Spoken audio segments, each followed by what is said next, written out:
We'll be live! Hello. Hi. How are you? Good, Oh, good, good. I'm ready for the show today. There's a lot of funny stuff we have to cover. yeah. Yeah. Guys, we should please like the stream. I don't know why so many of you watch the show without liking the stream. Like, is it too much? Is it too much to ask? Like, seriously, we're like spending 2 hours bringing you interesting content from all around the world. All we ask for is that you just like the stream. It takes half a second. Why don't you do it? If you're not liking it, at least leave a comment telling us why you're not. If you don't like the video, dislike the stream. Dislike the stream. Do something. Do it. Okay. I think that worked. Okay. So, yeah, go on. Starting the stream off with complaining, I like it. Meanwhile, Pakistani Defense Force is saying, "Hi everyone, how is everyone been doing on this beautiful day?" I love the positivity. This is what. But then he went negative. Say, Armin, just calm down. No, I will not. I will never. This is my de facto mode. This is how I'm comfortable being. Okay, when I'm calm, that's not me. Okay. Yeah. This is me. This is how I am. Okay. Yeah. No chill. Oh. No chill. All right. So, guys, this is the Atheist Republic news show, the most global atheist channel and the most global atheist show on the planet. That's right. I challenge you to find a more global atheist channel or show. That's right. So the reason why we're saying this is very global is for two reasons. First is because our news is very global. We have 10 news items, 9 or 10, from all around the world, from many different countries. But it's not just our news. Mm-hmm. It's also our audience. Our audience is global. So some channels, they have a very, Egyptian focused audience, or an Iranian, or an Indian, or an American, lots of very Americans, or at least a very Western focused audience. We, on the other hand, we have audience because of the nature of our show. Because the nature of our show is from all around the world. From India, Philippines, United States, Indonesia, Bangladesh, Egypt, all around the world, South Africa, Japan. So that's why it gets a lot of different people. And this is how to do it, guys. Because the whole philosophy behind our show is that religious dogma and conservatism is a global problem. And we can't deal with this problem one country at a time. We can't do that. We need to go across borders. So these news segments is not just so that you are informed. It's also an excuse to build a community. So people come here and, somebody from, Philippines, and somebody from United States, and some from Egypt, they come to see this show and they get connected. Because atheists and secular activists around the world, we need to connect with each other across borders. We can't do this alone, one country at a time. We have a global threat, which needs a global response. We're in this together. So that's why we do this show. I hope you understand now. Yeah. Rally the troops, Armin. Rally the troops. And also, people are proving in the live chat how global we are by telling us where they're watching from, right? Yeah. So India and hold on, guys, keep telling us where you're watching from. Texas, right? And Norway, South Africa. We got Belgium, people in Pakistan, Santa Barbara. Hi, Judy. Oh, hey. Yeah. Oh. Algeria. Yes. Guys, keep telling us, even if I don't get to highlight all of them. It's good for people to keep seeing that it's coming. Oh, by the way, please become a volunteer. Link in the description. We'll talk about this more at the end of the show. But one of the volunteer positions are a co-host, because I can't. Sometimes Susie's talking. and I'm trying to highlight your comments, and Susie comes to me and like, what do you think about that, Armin? I'm like, I think you're right. That was completely true, Susie. And like, it's so obvious I have no idea what I'm talking about, because I was trying to focus on highlighting your comments, right? So if you volunteer as a co-host, one thing you could do from behind the scenes is to highlight the comments so I could focus on what Susie is actually saying. That would be, but we have a lot of other positions. We have video editors. We got a whole bunch of, I'll talk about this at the end of this, at the end as well, right? But anyways, check the link, join our team. You will be working with me and Susie. It's funny because I realize that I can multitask and look at the live chat and actively listen to you very easily. I can't do that. And Armin cannot. And it took me a while to realize it, and I got used to get really pissed at him. But now I just know it is what it is. Es lo que es. Look, we got Brazil, we got UK, we got Mexico. Yes. Let's get started. All right. Let's get started. Susie, by the way, the reminder for everybody, if we clap, it doesn't mean we approve. It just means nobody was killed, nobody was tortured, and nobody was molested. Okay? It might still be news that we don't like, but we need the clap. Okay? So, is this first news clappable, Susie? Yes. Okay. First news, Canadian Imam declares we are commanded by Allah to hate the disbelievers.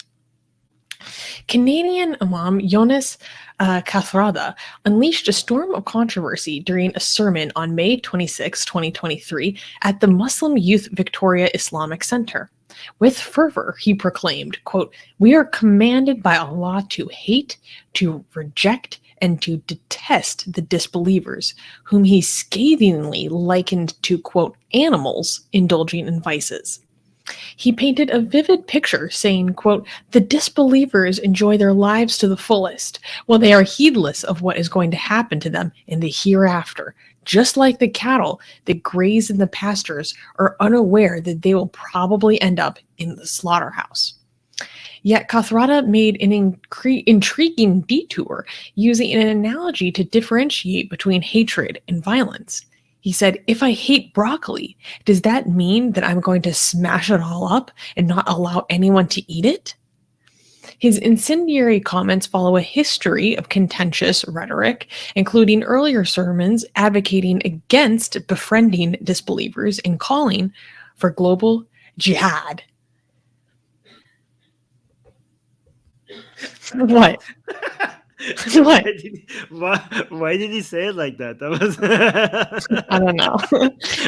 That was good. Global. That was a complete change in tone, like a global jihad.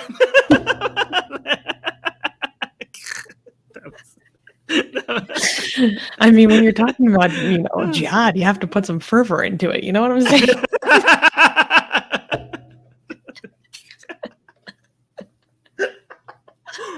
You seem like you're a bit too much into it. It seems like you are.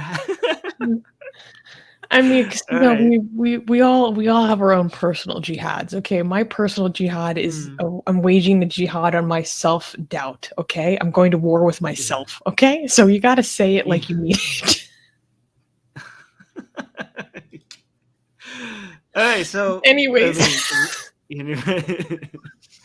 You want me to play the video of this guy talking about this? Yeah, sure. We can see his comments in full. Okay, hold on. Let me do this. But what's so interesting is he's in the middle of Victoria. Yeah, this is in BC. This is in British Columbia. Yeah, and he's like notorious.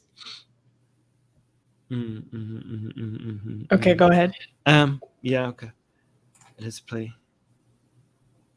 Yes, and Islam, that is Allah subhanahu wa ta'ala who legislated Islam for us, has ordered us and commanded us to hate, to reject, and to detest the disbelievers. And here, let me just pause for a second. If I hate broccoli, does it mean that I'm going to smash it all up and not allow anybody to eat it? When I say I hate something or someone, let's say that I hate someone, it means I hate them because of something that they stand for example. But it does not in any way, shape, or form indicate violence. Hatred is not equivalent to violence. Hatred might lead to violence, but not necessarily. From their qualities as well, is that they live. It could though. It could though. So, He leaves the door open. yeah, like we're not shutting. Okay, he's like, we're not shutting that door though. Like I'm not saying we necessarily will do it, but it's a possibility. From their qualities. I mean, there's a correlation. There's a correlation and causation between hatred and violence. Not all, just because, here's the thing, just because it doesn't happen all the time, that does not negate the fact that more hatred leads to more violence. Yeah, not 100% of the time, but there's a correlation. To broccoli, okay. As well, is that they live a life of animals. Oh, wait, he's talking about us living a life of animals. From their qualities as well, is that they live a life of animals. Disgusting. Look how he talks, like animals live like a life of animals. Look how he talks about us. Guys, this is like, is this not, why do people not address this as bigotry against the disbelievers? We keep talking about Islamophobia, but this is bigotry. This would not, like, this, if people were talking about this, about Muslims in Canada, all hell will break loose. All hell will break. If everything in Canada, if somebody in a speech said these exact same words, but replace the word disbelievers with Muslims, all hell will break loose in Canada. But let's go. I mean, and just to be clear, justifiably, I would be one of those people that would be raising hell. But why do we not have the same standards for disbelievers? And I'm not saying this is not just a Muslim thing, okay? All hell will break loose justifiably if you put Jews there, if you put Chinese there, if you put black people there. This is not about Muslims being different from the rest of the rest of these communities. This is about atheists or disbelievers. We don't matter. Apparently, we do not matter. Well, in this context, doesn't disbelievers mean any non-Muslim? Not necessarily. Oh. You could be vague about it. There's plausible deniability because Christians and Jews are Ahl al-Kitab, the people of the book. So they could be included in the believers camp, depending on who you talk to. Okay, but they live a life of animals. Animals. They live like beasts. Oh wow. Not like human beings. Excuse me. This Allah subhanahu wa ta'ala clarifies for us. And this is why we see them exaggerating, going to extremes in fulfilling their desires and their lusts. I never understood, is it supposed to be that we look at animals and figure out what's natural and good? Or do we look at animals and we look at them and see like, okay, they're non-human, so what they're doing is wrong? Because you have a good point. That's a good point. They keep switching between that because they're like, I mean, I didn't see that. If you want to be different from animals, I didn't see animals ever having a gay pride parade, so I guess that's good.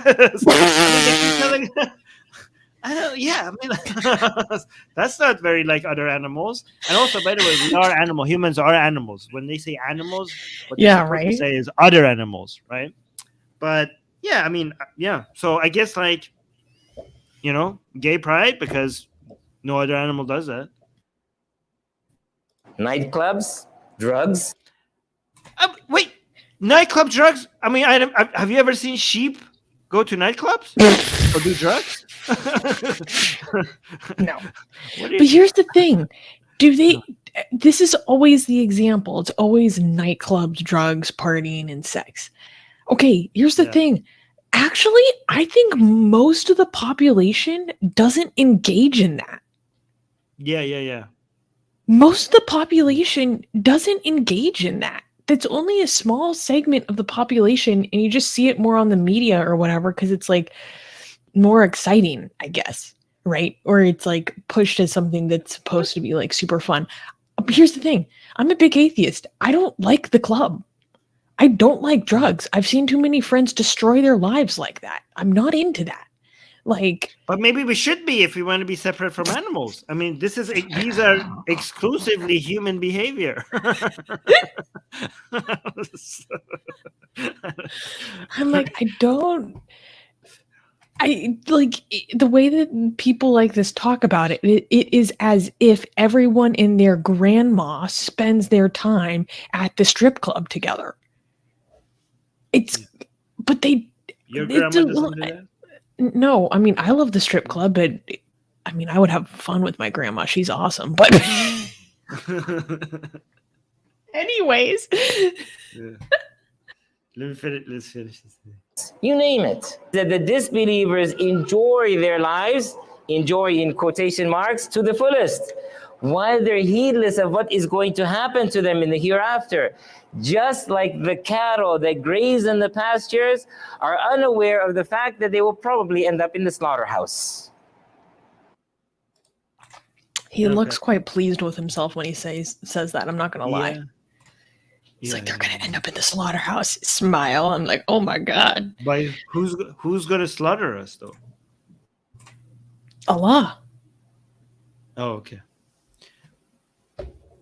You know, it's like that he's making an analogy about the consequence of our actions. Right. Except our slaughterhouse is going to be Jahannam. Here's an interesting thing. He keeps saying that, let's say that all this hatred does not lead to any violence, which is not true. You promote hatred that's correlated and causes violence at some point, right? But let's say it doesn't. Look at where our standards are. There are many other costs to society where you hate upon an entire group of people beyond, before just violence. It's really hard to have cooperative, constructive, friendly relationships and build a society and increase the well-being of the average people, whether Muslim or non-Muslim, there, where you hate each other. So you're like, hey, it's not going to, I don't necessarily mean that we go and smash them like broccoli for some reason. But even if it doesn't lead to that, how can we live with each other like this? This is very destructive. Even if you put the violence part aside, that is very, very harmful to a peaceful, loving, growing society. It's really hard to make progress like that when large groups of people hate each other. Well, he actively discourages Muslims from making friends with non-Muslims. I actually included a link to that if we want to show that clip as well. That clip, he speaks more Arabic in it, so we would have to pause more to translate what he's saying. But he tells people that they should teach their children to not make friends with non-Muslims. So this is something he's like actively promoting in the middle of like BC, which is so sad to me. Like there's Canada is so diverse. I went to Vancouver recently, and as soon as I walked off the plane, first of all, it was like I was in the middle of South Asia. It was awesome. I made friends with this really cute, funny Muslim woman. And then second, when I was walking out of the gate, the first thing I hear is Junam! And I'm like, oh my God, I am in Vancouver. That's Persian for those who don't know. So I was like, wow, this is so diverse. This is awesome. When I'm hearing more people speak not English than English, like I love that. That's where I feel at home in a city. And for people to be teaching like their children division in such a deeply multicultural society, it pisses me off. Yeah. All right, let's get this Arabic version. Let's see what we have here, okay? So they accuse Islam with these false. Wait, you said this is Arabic. The link that you gave me to. No. So in this clip, he's using more Arabic terminology that we're going to have to translate at some points. Okay. They accuse Islam with these false accusations because they are the enemies of Allah. Proudly so. How is it that they're not the enemies of Allah when they insult Allah? Brother asks a very good question. What does Brother asks a very good question. Allah?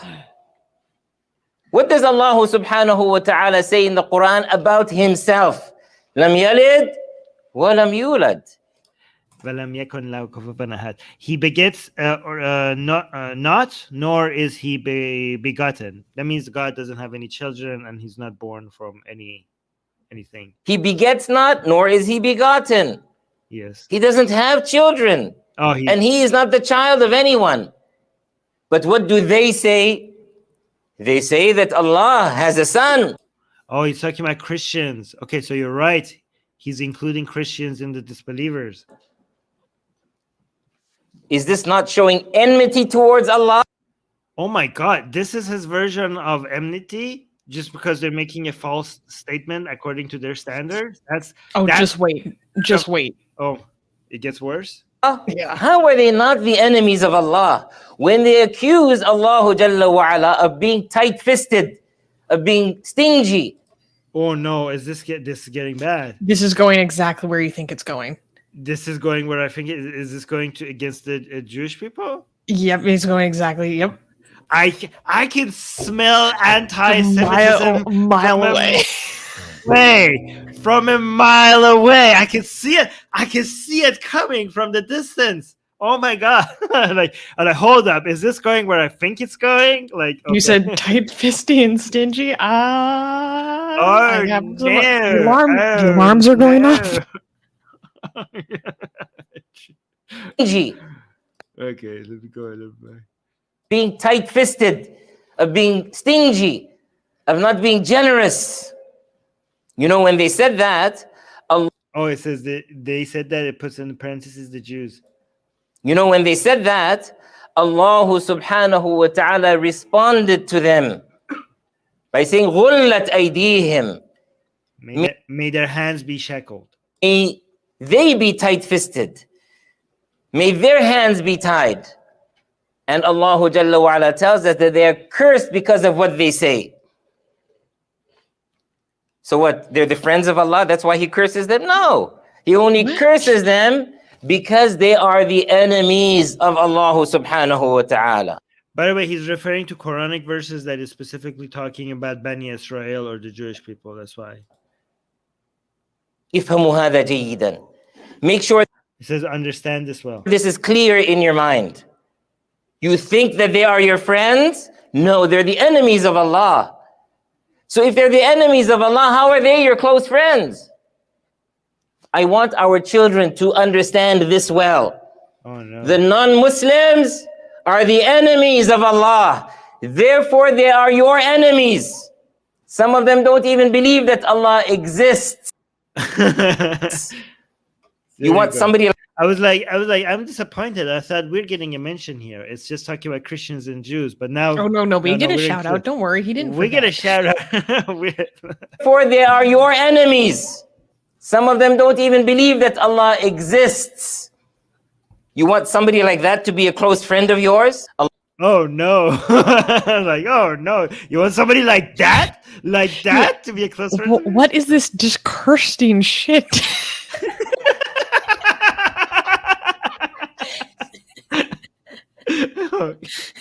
Oh my God. You want somebody like that to be a close friend of yours? Allahumma a'izz al-Islam wal-Muslimin. It says, oh Allah, give strength to Islam and the Muslims. وَأَذِلَّ الْكَفَرَ. Humiliate the infidels and the polytheists. Destroy the enemies of our religion. Ooh, the Hindus got a shout out too.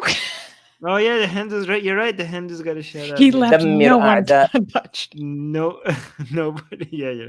Allahumma dammir a'da ad-din wa ahlik annihilate the heretics and the atheists. Oh, we call that by name here. zanadiqa wal mulhidin. mulhideen.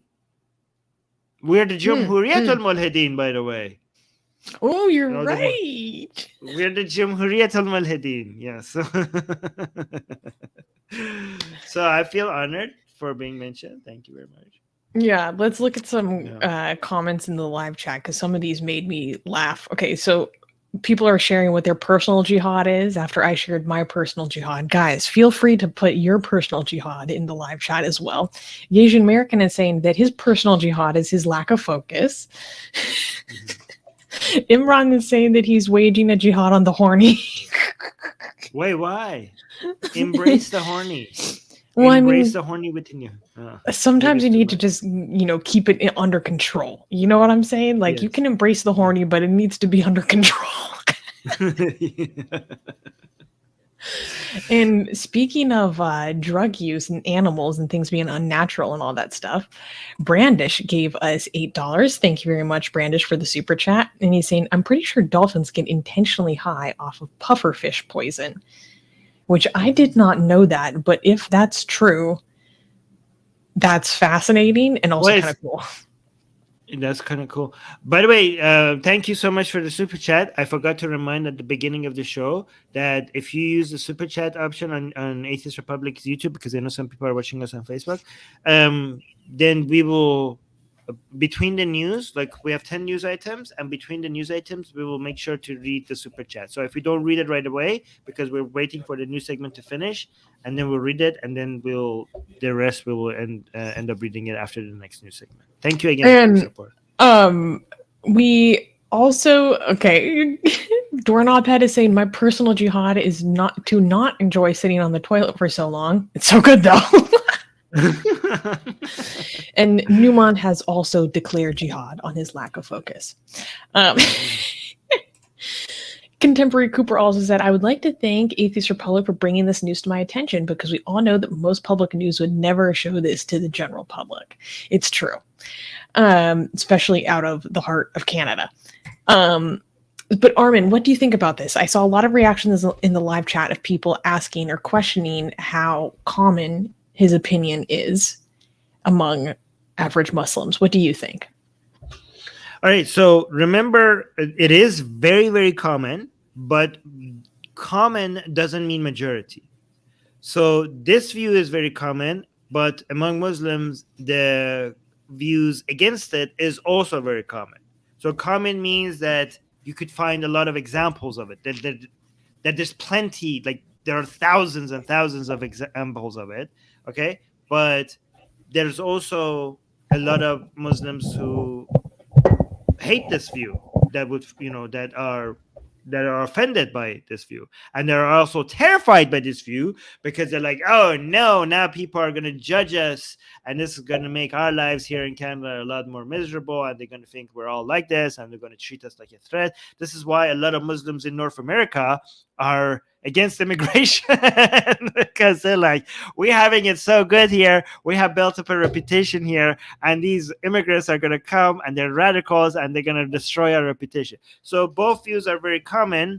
There's an internal fighting right now going on within the Muslim world about these kind of views and other kind of views. So the more liberal Muslims or moderate Muslims versus the more conservative Muslims. So there's an internal ideological battle going on in North America and Europe between the Muslims that live there. So yeah, but it is very common. Yeah. Dia saying, I suspect they will rally around this in the mosque, but then drop it at the door. What do you think? Again, it depends. Okay, we have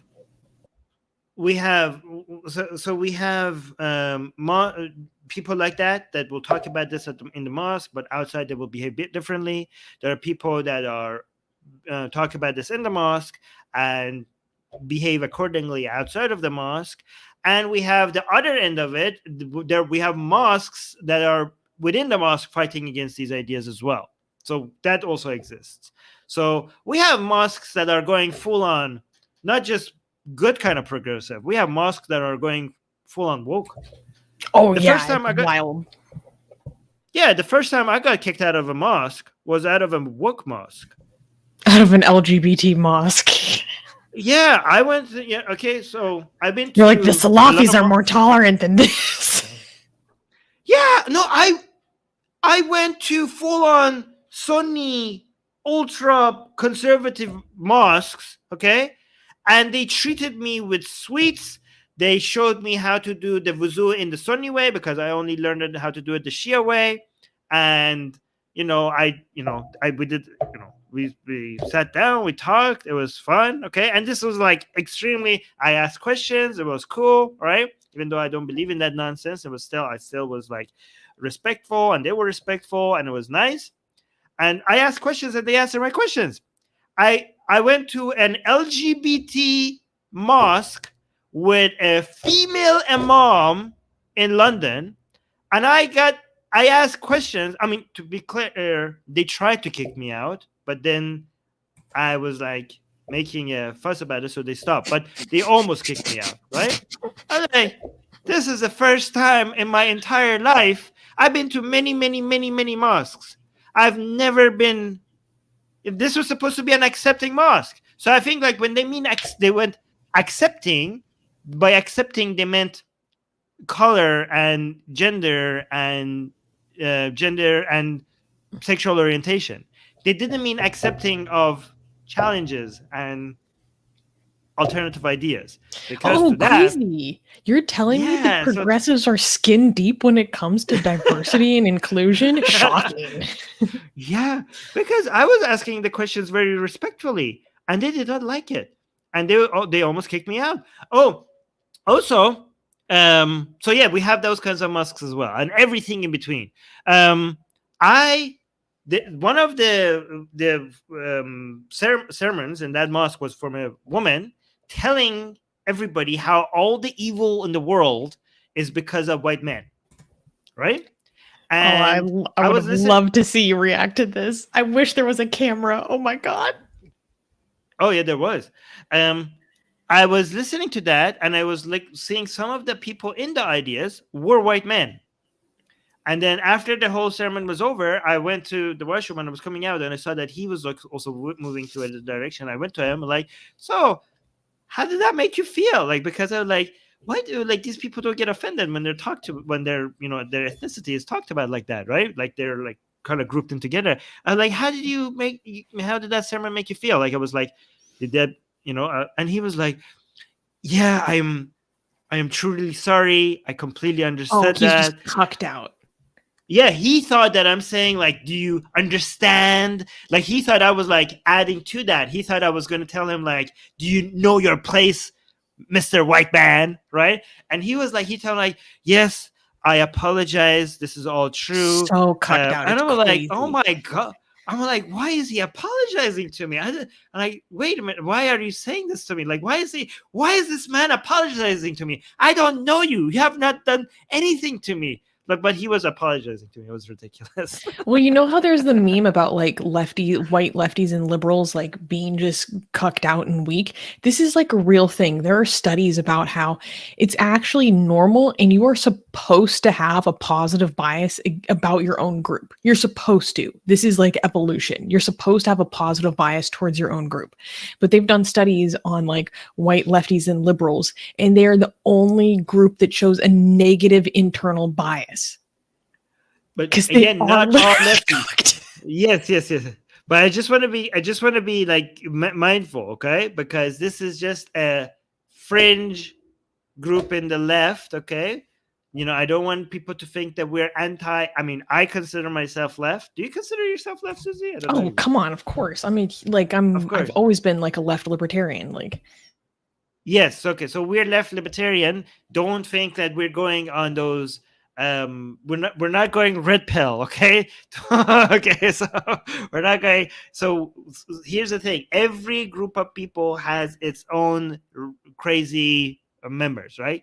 Some more than others, right? But what people from the other camp do, they try to go and zoom in on the fringe crazy people within that group to kind of dismiss the entirety of that group. So if we say that, be careful for you to not come up with that conclusion. Okay, the left has its crazies, but don't forget that women's rights came out of the left. Minority rights came out of the left. LGBT rights came out of the left. Most human rights movements came out of the left. So let's not completely dismiss the entirety of what is the left. Oh, not even for a second. I just Yeah. refuse to like submit to these people that want me to act in such like a sniveling way. It's insane, some of the attitudes I'm surrounded by. It's absolutely insane. But yeah, I'm a huge lefty. Come on. Yeah. Lately, Okay. I've been feeling super like, I don't even know. I don't know if it's because it's starting to get warm here, but I've been like wanting to like stand on top of my roof and just be screaming like, "Don't sell your freedom!" Like I don't. Wait, because you're listening to too many, not too many, but so many Persian revolutionary songs, right? That's why you're No, because I don't want to scream it in English. I want to scream, "Azadi to Nafrush! Azadi to Nafrush!"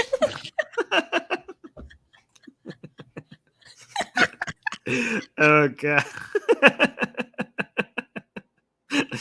Oh my god. Oh, like people don't understand. It's like, how can Armin and Susanna be on the left when they are capitalists? Because you, Pakistani Defense Force, don't understand the left, okay? The entirety of the Democratic Party in the United States is left and capitalist at the same time. They're not Anyways. very left, but they're still left. They're left, yes. Yeah. Can we I would encourage everyone to take a political compass test. It's interesting. Yes, exactly.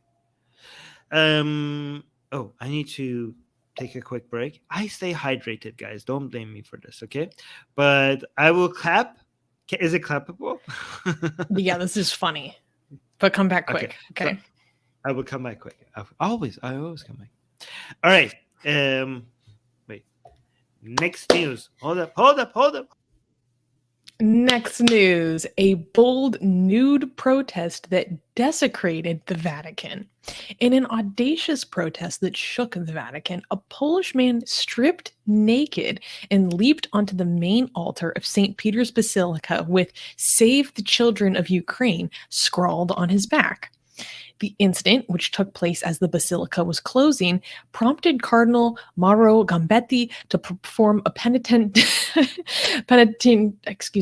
penitential rite to atone for the desecration. Clad in only black socks and sneakers, the protester was arrested without resistance and later expelled from Italy. This startling event is part of a recent spate of protests and disturbances, including climate activists gluing themselves to statues and a man crashing a car into the Vatican gates that have rattled the holy city-state. So Shika is immediately saying, "I love naked protests." So I don't know what part of this I find more amusing. One, nude protest is either very thought-provoking and interesting or just amusing. Either way, I'll take it. And second, I find it very amusing the idea that they had to perform like a cleansing ritual after this happened. Like they had to perform a legitimate cleansing ritual to cleanse the Vatican after this happened. Because I just love Catholic stuff like that. Okay, is it scroll? Yeah, I can scroll down. I was just going to check if there's anything here that I can show. Oh, by the way, the guy in the thumbnail is not the guy that did this. I just found a random picture of a streaker. But yeah, that's the guy, right? Yeah. Okay, That's it's blurred. We can show this. Yes. Yeah. Oh, I can play this? Yeah. Okay. Hold on. Good thing it's blurred. Share this tab. We have to keep everything modest, you guys. Hell yeah. Yo. Hey, yo. He's just standing on the altar. Everyone's like, ugh. Oh my god. Where does it say "Save the Children of Ukraine" on his back? Well, I mean, you couldn't see his back. He was facing us. Yeah. I'm scared of showing more. Oh, I can see here. Oh, it was from the other side that you could see it. Yeah, because it's kind of in a rotunda. Yeah. Mustafa is saying nudity only belongs in Roman statues. Oh, you're right. There's a lot of Roman. Isn't there nudity? Wait a minute. Wait a second. I've been to the Vatican twice, 3 times. I've been to the Vatican twice. I forgot how many times I've been to the Vatican. There's a lot of nudity in Vatican. There's nudity on the roof. Why are they cleansing the Vatican for nudity when they have nude pictures in the Vatican? Vatican. It's not the nudity in it of itself that is bad, right? Especially when it's a depiction of a saintly figure or something, right? It's not saintly. Well, it was angels. Okay, it's it's the idea of the desecration of the altar, because the altar is one of the most important places in a basilica, in a cathedral. It is where the Eucharist becomes the body of Christ. So it has to be one of the most spiritually pure places in the entire, holy spot, besides maybe where the tabernacle is, because the tabernacle is also extremely holy. But also in the altar, it's oftentimes they keep the relics of saints within altars. So sometimes there are dead body parts inside Catholic altars, and those are supposed to help like maintain the sanctity of the altar, the holiness of the altar, and also kind of, it's almost as if there's a part of Christ's body through the what's the word I'm looking for? The intercession of the saint. So yeah, the idea of someone jumping on this altar in protest in this unsanctioned way it's very disrespectful, and it's more than disrespectful. It's a desecration. Can I show nudity if it's old art? I think it's Michelangelo, isn't it? Yeah. Can I show That's that? probably fine. This is in Chapel. I mean, I think everybody knows. Guys, what is the most famous nude art in the Vatican, in the Sistine Chapel? Tell me. Jesus? No. Adam. Oh. This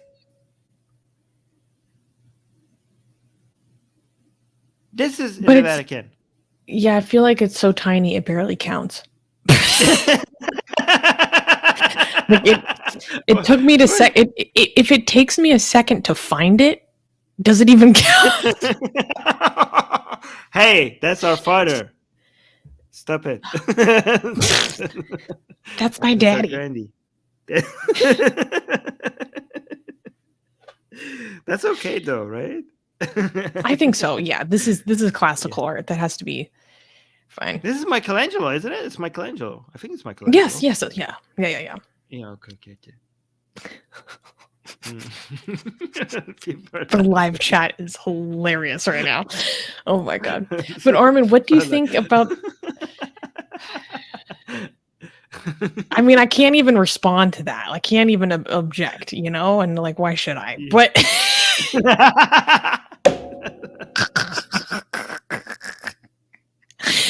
Armin, what do you think about this form of protest? Do you think this is effective in raising awareness about the children of Ukraine? It's clearly effective. Look at us. We're talking about it. So it is effective. Like, we're talking about Ukraine, and this. So many other people are talking about Ukraine because of this guy. So it's clearly done its job. So people who say nude protest doesn't work, it worked here. One thing. Two, what about the children? Were there children there? Probably. Okay, so how do we judge that? This guy was just showing his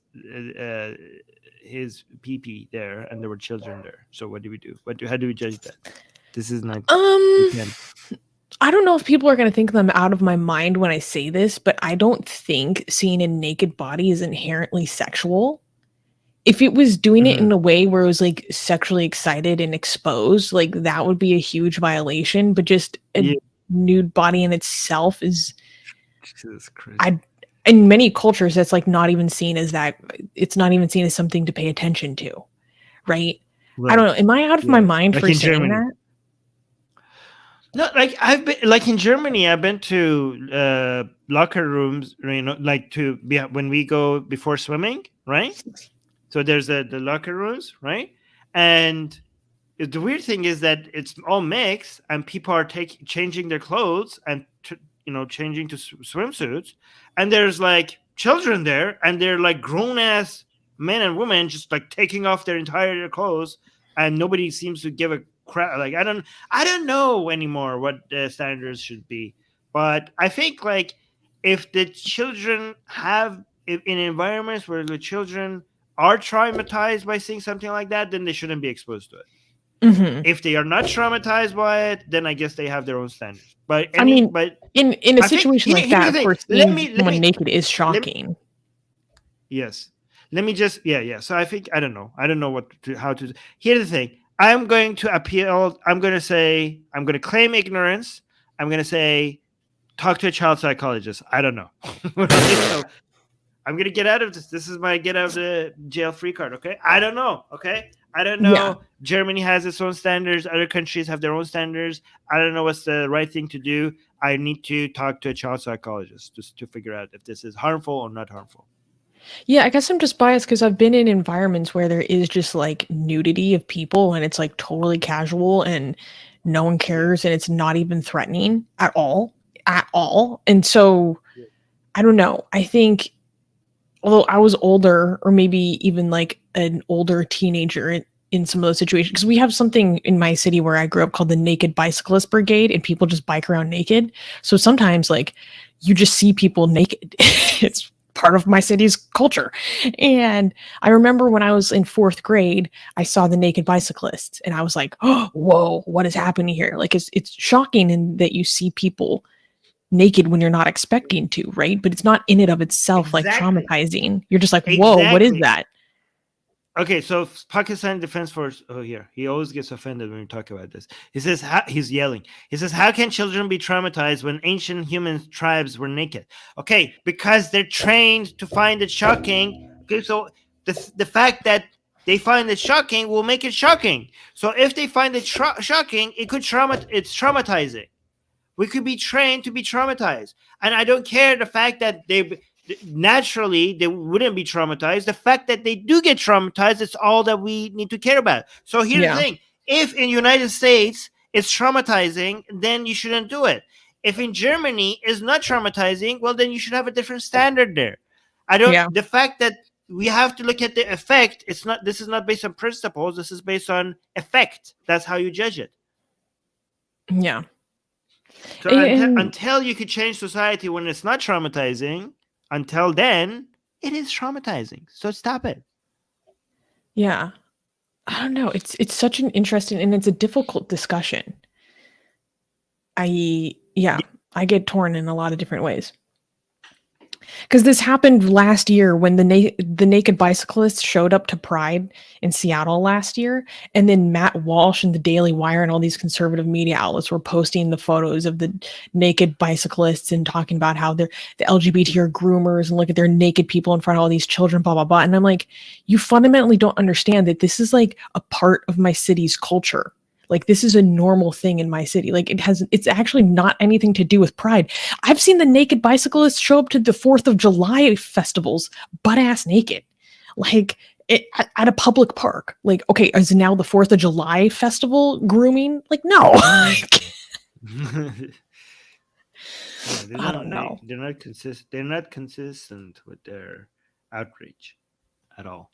Yeah. Never. Mustafa's saying, I remember seeing naked men in the YMCA locker room. It was traumatizing from my Muslim background. It's also my first time seeing uncircumcised schlongs too. Maybe that's what was more traumatizing.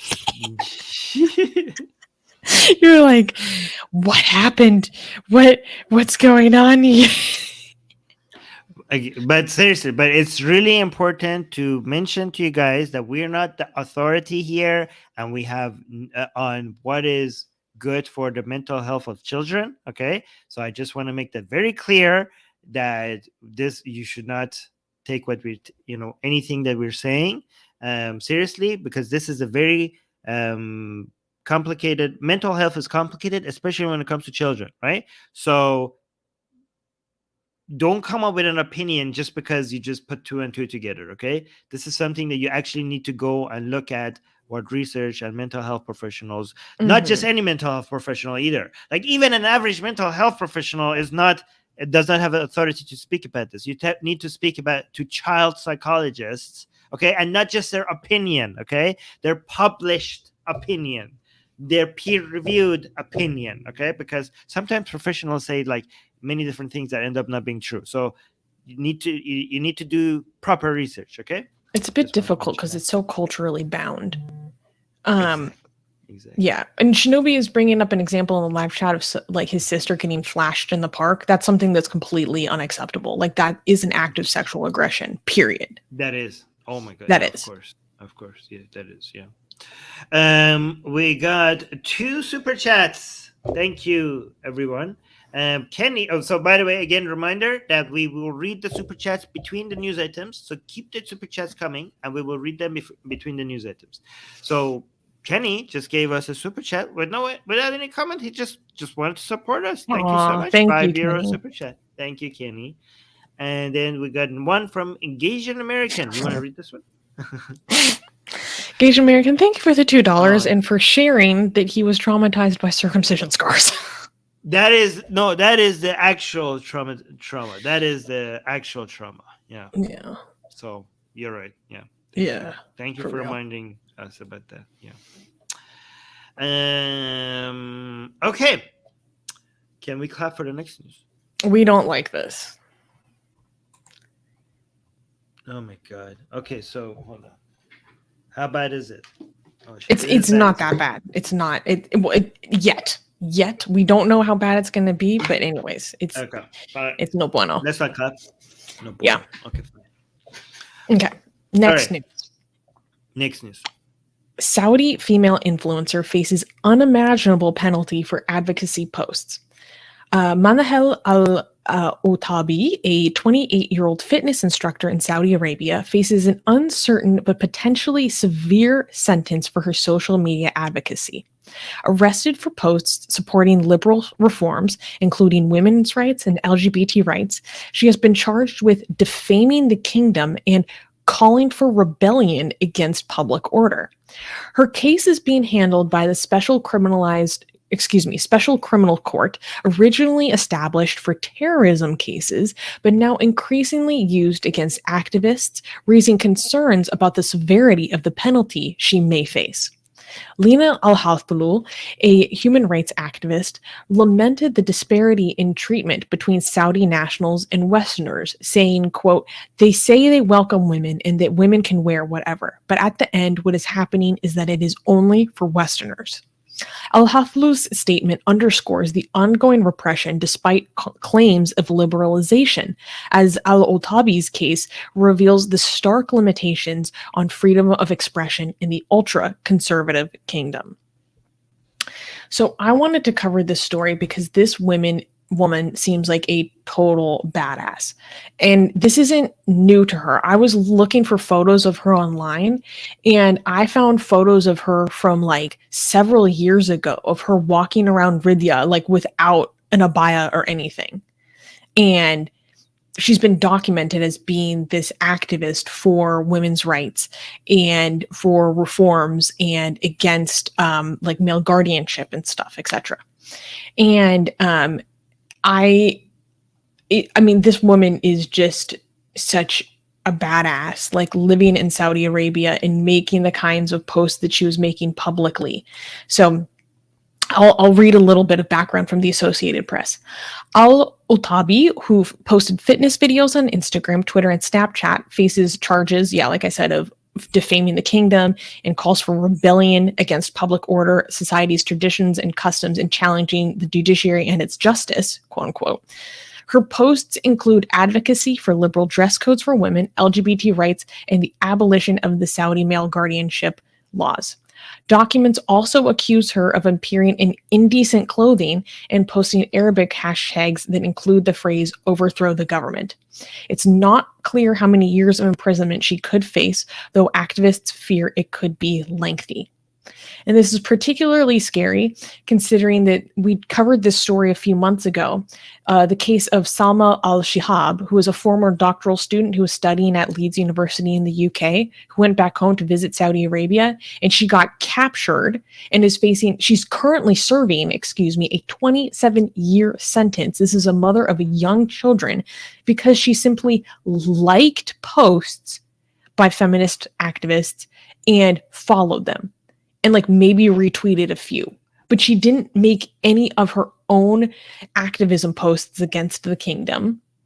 And she made these posts when she was outside of Saudi Arabia. And she's facing a 27-year sentence because of that. So imagine what al-Otabi is facing, because she's been doing this whole time, well, in Saudi. Like, I don't know. Sometimes I think about stuff like this and I think that I never deserve to be called brave or courageous when there are people like this out in the world. Or I know there are, female members of our Atheist Republic community in Iran. And I mean, I can't even talk about what they do publicly in Iran, right, for their own safety. But I know what their activism is, and I know what they risks they face, and I know these people personally. So I'm like, I never deserve to be called brave. Well, I know people literally doing that firsthand, like right now. It's I don't have words. Armin, what do you think about all this? Okay, I think this is a very important reminder to people that what's happening in Saudi Arabia, it's not all in the right direction. Okay, I want people to understand the way that I try to categorize the types of freedoms that we think about in my mind is to cut it into three parts, right? Social freedom, economic freedom, and political freedom, right? So social freedoms are very good for business. Very good for business. Technically, all those freedoms are good for business, especially the economic freedom. But when Saudi Arabia, what's happening is that there's in one direction it's becoming more liberal, and in another direction it's becoming less liberal, even compared to before. So because among all these three freedoms, which one of them, Susie, which one of these three freedoms are the most visible one from economic freedom, political freedom, and social freedoms? Social freedoms. Social freedoms, right? So if Saudi Arabia is trying to give off an image of modernization, so it welcomes the world in for both tourism and investments, the way that it does that is by liberalizing when it comes to the area of social freedoms. But all these three freedoms are beneficial to the public, but not necessarily to the people in power. The people who want to stay in power, there's two types of freedom that if they give away, it might challenge their own authority. One is the economic freedom, and the other one, the most important one, is the political freedom. So if you want to hand out freedom to people to give the signal to the world that we're modernizing so that you can attract investment and tourism, it would be the social freedom.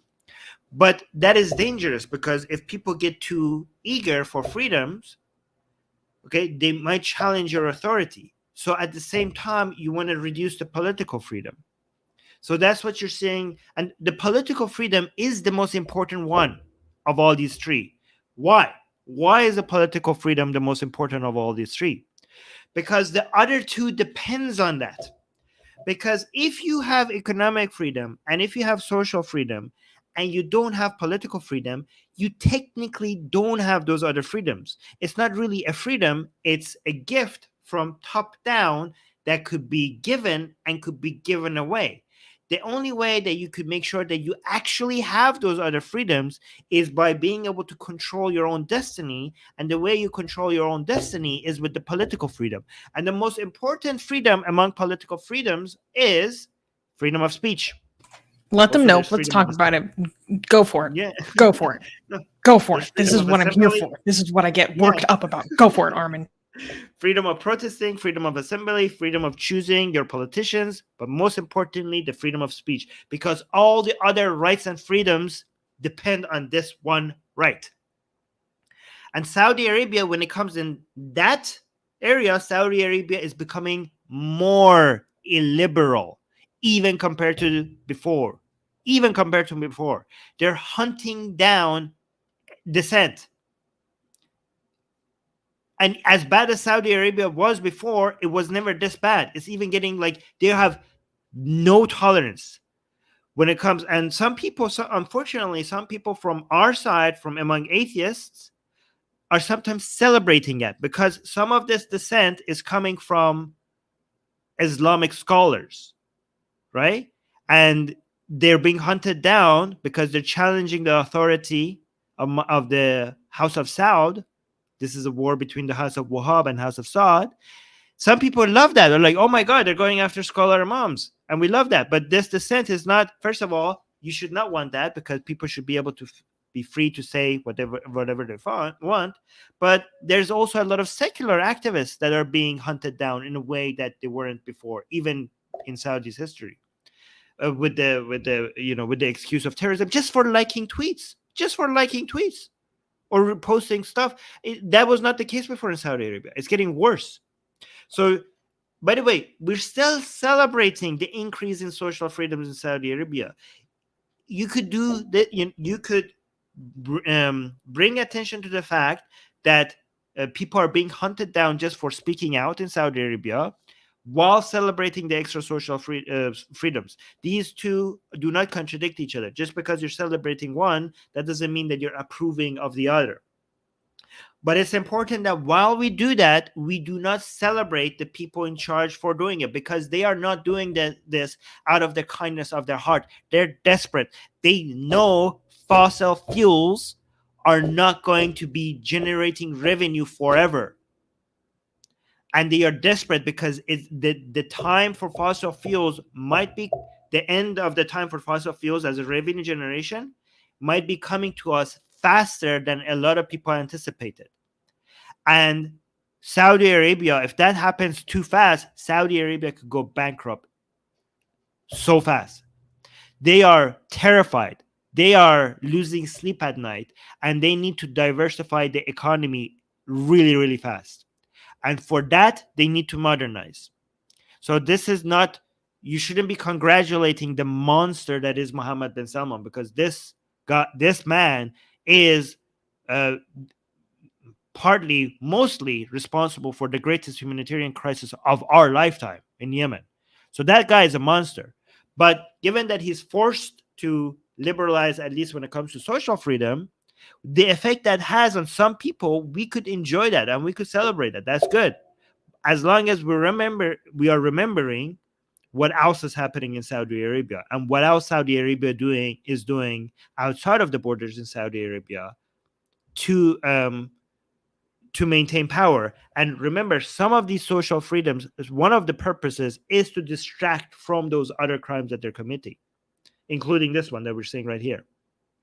So celebrate the social freedoms that Saudi Arabia is bringing, but don't let them distract you from stuff like this right now here.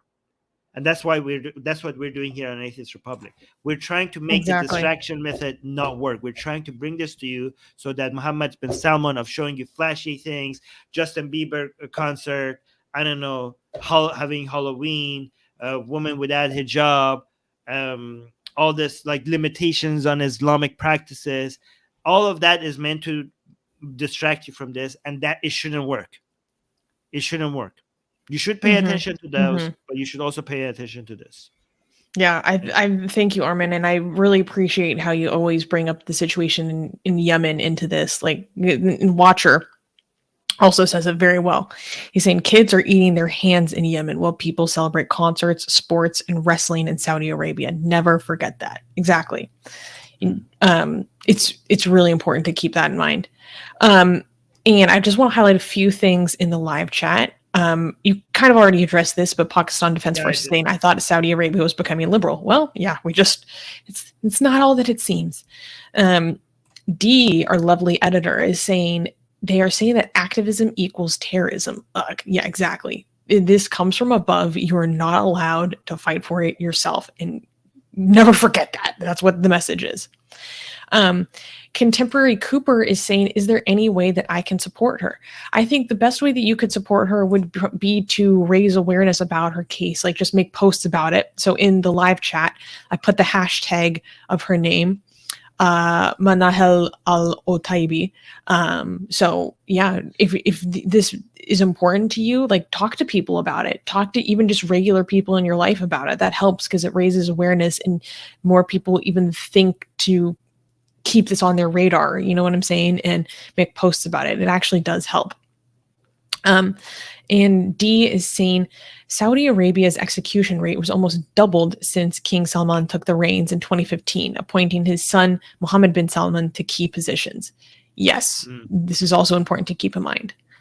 And last thing, we got a super chat from our own lovely Numan. He's saying, appreciate your work, AR. Keep it up. Thank you, Numan. Thank you for the live chat. And also, you know what I was thinking about recently? I was thinking about how I wanted to personally tell Numan and also Young Atheist, who's a member of our community in Pakistan, that I'm proud of them. Oh. Yeah, I'm proud of them. You know, like I know they're both young people and they live in communities and situations where they don't feel like they can be themselves or like be around like-minded people. And I know that's got to be difficult.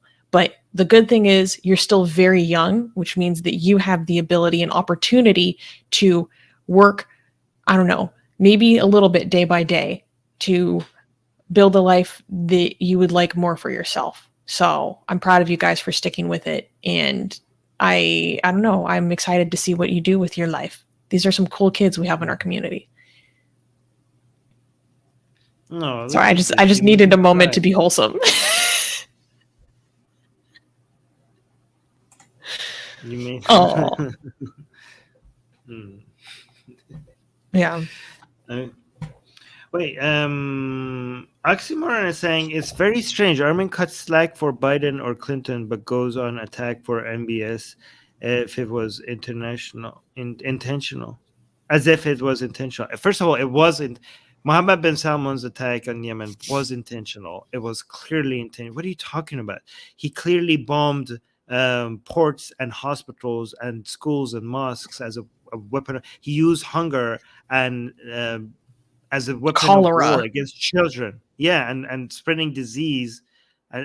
Disease and limiting access to medication to civilians as a weapon of war. What are you talking about as if it was intentional? You clearly have no idea what you're talking about. And as much as I criticize Biden and Clinton all the time, but they have never done anything similar. Clinton, well, actually, I'll take that back. They have. They both support. Yeah, they have. Yeah. They have, and we have criticized them on this channel. Right? So they have. Okay, here's they have, but not to the point where MBS has. Right? So the difference is that MBS is the sole person that was responsible for ordering and executing this attack on Yemen, right? Not the main person behind carrying out this plan. So what I say about Biden and Clinton is that they were people who greenlit the sanctions, for example, on Iraq. The sanctions that led to more than 500,000 children dying. What the United States did to Iraq is unforgivable. Absolutely unforgivable. And we have said this, in this channel, and this is before the Iraq invasion. Like everybody talks about like Iraq, and they only remember the things that happened after the Iraq invasion. We are talking about the things that happened. Well, we constantly talk about the crimes that was committed by the United States government. Constantly, we mention that, right? So you are delusional to say that we don't mention that. But the difference is that Biden and Clinton were part of a much bigger thing, the entire foreign policy plan but they did greenlit it, so they are involved. They are at fault. Okay, but the difference is Mohammed bin Salman is the person that ordered those attacks and carried it out, was behind the policy to go to war in Yemen. So again, still Yemen, still Mohammed bin Salman, I think, is a bigger monster than these people. But yeah, Biden and Clinton still at fault, and we still condemn them. I want to address something really quickly. Shikha is saying Susanna has a lot of pro-American bias. Okay, so my American bias is a little bit complicated. Okay, so I'm very critical of my own country, and there's so much stuff that we've done that is like literally unforgivable, that boggles the mind. I think my bias comes from the fact that there are certain ideals that we represent in some of our founding documents that I think are ideals that are worth aspiring to, even though we constantly and chronically fail to live up to them. And also my pro-American bias is also a little ironic, because I think that I have a running theory that I've been developing that if you're an American in one way or another, you're out of your mind. And we're just crazy. We're crazy. I love that Americans are so publicly insane. And so I get a lot of amusement out of how crazy we are. So a lot of my like nationalism is actually like making fun of ourselves. Anyways, the United States is not one thing. The United States is responsible for some of the greatest evil, but some of the greatest services and progress in the world. The United States is the country that has committed some of the greatest human rights violations, but it's also the country that shows up first whenever there's a natural disease, a natural crisis like an earthquake. Is responsible for inventing a lot of medication that has saved the world. Is responsible for the internet. We give a lot of aid. It's responsible for the computer. It's responsible for most of the technology that is lifting the entire planet is coming from the United States. So it's a superpower. So, of course, the effect of it is going to be huge on the planet, both the positive and the negative. It's not just one thing. The United States is many things, and there are many great things about it, and there's many bad things about it. You can't just look at it the entire thing. But also, Shikha is like, you're delusional. Shikha is saying, you started mentioning because you're getting a backlash for being too much pro-American. Shikha, you have no idea what you're talking about. I have been speaking about these things for years. More than a decade before you even knew who we were talking about these things. You are completely delusional. You have no idea what you're talking about. You have no idea what our history is. There's that. Also, I'm just mentioning it to clarify, because people might get confused about why I talk about things the way that I talk about it. I think that America, we're called the Wild Wild West for a reason, okay? Yeah. Marvel is saying Susanna isn't biased, she's bi. True. That's good. D has a good point though. D is saying the world condemned using starvation as war tactics is that how you read it? Biafra, but mostly silent about Yemen. Oh, yes. Well, actually, you're right. The double standard is on the other side. People are like, you constantly talk about Yemen, but you don't talk about war crimes of the United States. Actually, maybe we should be talking more about the war crimes in Yemen than the war crimes in Iraq. Because everybody else is talking about the war crimes of the United States. How many people are talking about the war crimes in Yemen? You know what? Maybe we're actually talking too much about the war crimes of the United States, given that everybody, including Americans, constantly want to mention that. How many people, we people have it in the live chat here, right here, saying like, wait, what happened in Yemen? People don't know about Yemen. People don't know what happened in Yemen. Everybody knows what happened in Iraq. So you guys are actually the hypocrites. You guys who are adding to all the condemnations of the United States that everybody else is doing, and you think you're pro-human rights, adding to the same point that everybody else and their dog is making. Are you going around and talking about Yemen? No, because it's popular to be anti-American. You think you're so cool being anti-American, like, oh, America this and that. You sound like everybody else. You're nothing special. Maybe talk about human rights crimes, human rights violations that nobody else is talking about. How about that? How about trying that? How many people in your life know around you know what's happening in Yemen? How many people know? Maybe try addressing that a little bit. You fucking hypocrite. Oh my god. Oh my god.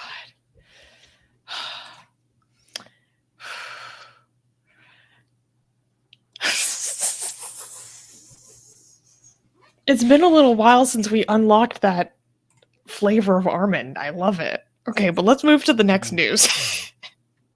Wait, we got a super chat. The Asian American gave us a $2 super chat. Do you want to read that? He said, I'm going to be taking part in an HIV vaccine trials.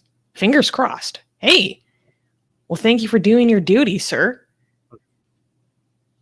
Thank you for, thank you for doing your service. Thank you, sir.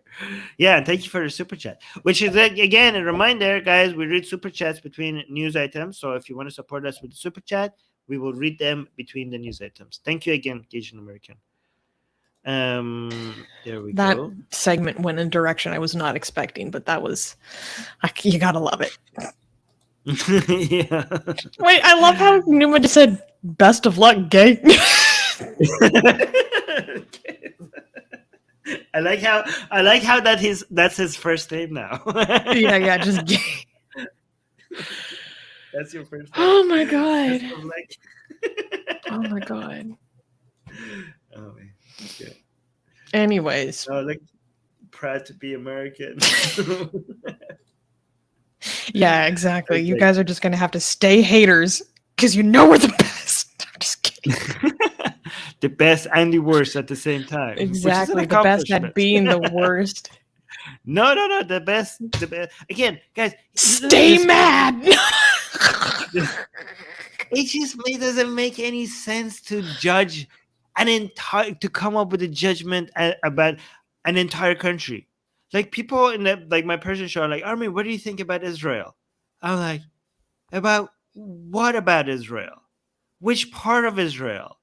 I mean, I can't even judge one individual, let alone an entire country. Like, are you like, I hate the Likud party. I love Israel's entrepreneurship. I hate the ultra orthodox trend that we're seeing growing in Israel. I hate the religious schools in Israel. I love the fact that they have an LGBT movement. I love the fact that they have a gay pride. I like the fact that there's a secular activist movement there. I like the fact that it's a beautiful country. I like the fact that their economy was going in the right direction until recently. I like the fact that they have a lot of history, a lot of beautiful ancient history to go look at. So what about it? So United States, what do you think about United States? That's a stupid question. You know how they say there are no stupid questions? They're wrong. That's a stupid question. That is a stupid question. What do you think about the United States? What about United States? Be more specific. Anyways. I love that Tesla June just says Hava Nagila in the live chat. Wait, we got another quick super chat, and then we really need to move to the next story. From Salva Kumar. Thank you, Salva. Gave us a super chat and just saying rant Armin. Thank you. Also, Kenny, thank you. Kenny saying Armin making one solid point after another today. I need to write this down. Well, you're welcome. Oh my god. And I'm just gonna be ignoring Pakistani Defense Force right now because he's clearly not listening. Anyways, so let's move to the next story. Yes. Can we? Yeah. No, this is actually one of the most crazy ones. One like, oh my god, Armin, you're not listening. Yeah, no, just one. You're not listening. You're not listening. I didn't say it's secular. I said the secular movements within Israel. Secularism, it's a spectrum. It's not binary. Israel is more secular than Iran. It's less secular than France and Canada. So it's a spectrum. So it's not. Yeah, it's not binary. And yeah, I said the secular movements in Israel, the activists, sir. Anyways, no clapping. Okay, no clapping. Next news. Oh my god. Okay. Next news. Children or brides exposing forced puberty in Syria. In northern Syria, the sinister practice of forced puberty involves administering young girls with hormonal pills and injections to hasten their puberty for the sole purpose of marrying them off early. Additionally, some parents are reported to physically beat their daughters on their backs under the misguided belief that it accelerates puberty. For instance, Samar, a girl mentioned in a report by online publication Tiny Hand, was forced by her father at age 14 to take pills in their tent to speed up her puberty, which led to her marriage soon after her first period. This practice has devastating consequences. Samar was divorced after getting pregnant and then losing her baby.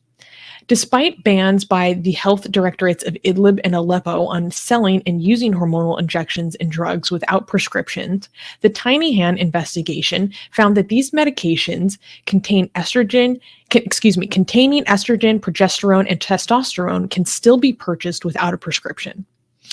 Dr. Kenan Ziadoglu, a gynecologist interviewed in the report, stated that these practices could lead to early menopause before the age of 35 and in severe cases cause ovarian and uterine cancer. Okay, we need to unpack this. So this was a story that was sent to me by a friend of mine, and he was like, you guys have to cover this. And I read this report and I was shocked. So the report mostly covers areas in northern Syria that I believe are under opposition control. And in these areas, there are many young girls that are extremely vulnerable for a variety of reasons, and they are forced to they're forced to go into puberty, essentially. They're forced to take pills to help kind of usher in like a false, like when you start your period, it's called a menarche, right? So a false menarche to kind of issue it in. And then they have to like get married off right away. And this has really severe health consequences because your womb actually isn't developed enough to carry a life, right? And so you're very likely to lose the baby. There's likely to be severe complications. It can lead to birth defects. It can lead to premature births. It can lead to infant and mother mortality. And so in some places, they have documented cases of girls being forced into puberty by taking hormones at age 12. And then they get married off. And when the pills aren't doing it good enough, then they start to get injections to help bring in the puberty even faster. And obviously this has severe health consequences and complications. And oh my God. And not only that, but apparently there's a very common practice of just beating them on their backs severely, because somehow they believe that if you beat them on the back, that it's going to make them have their menarche sooner. And it got to such an extent that the United Nations actually put out a statement on it when it released a report a few years ago.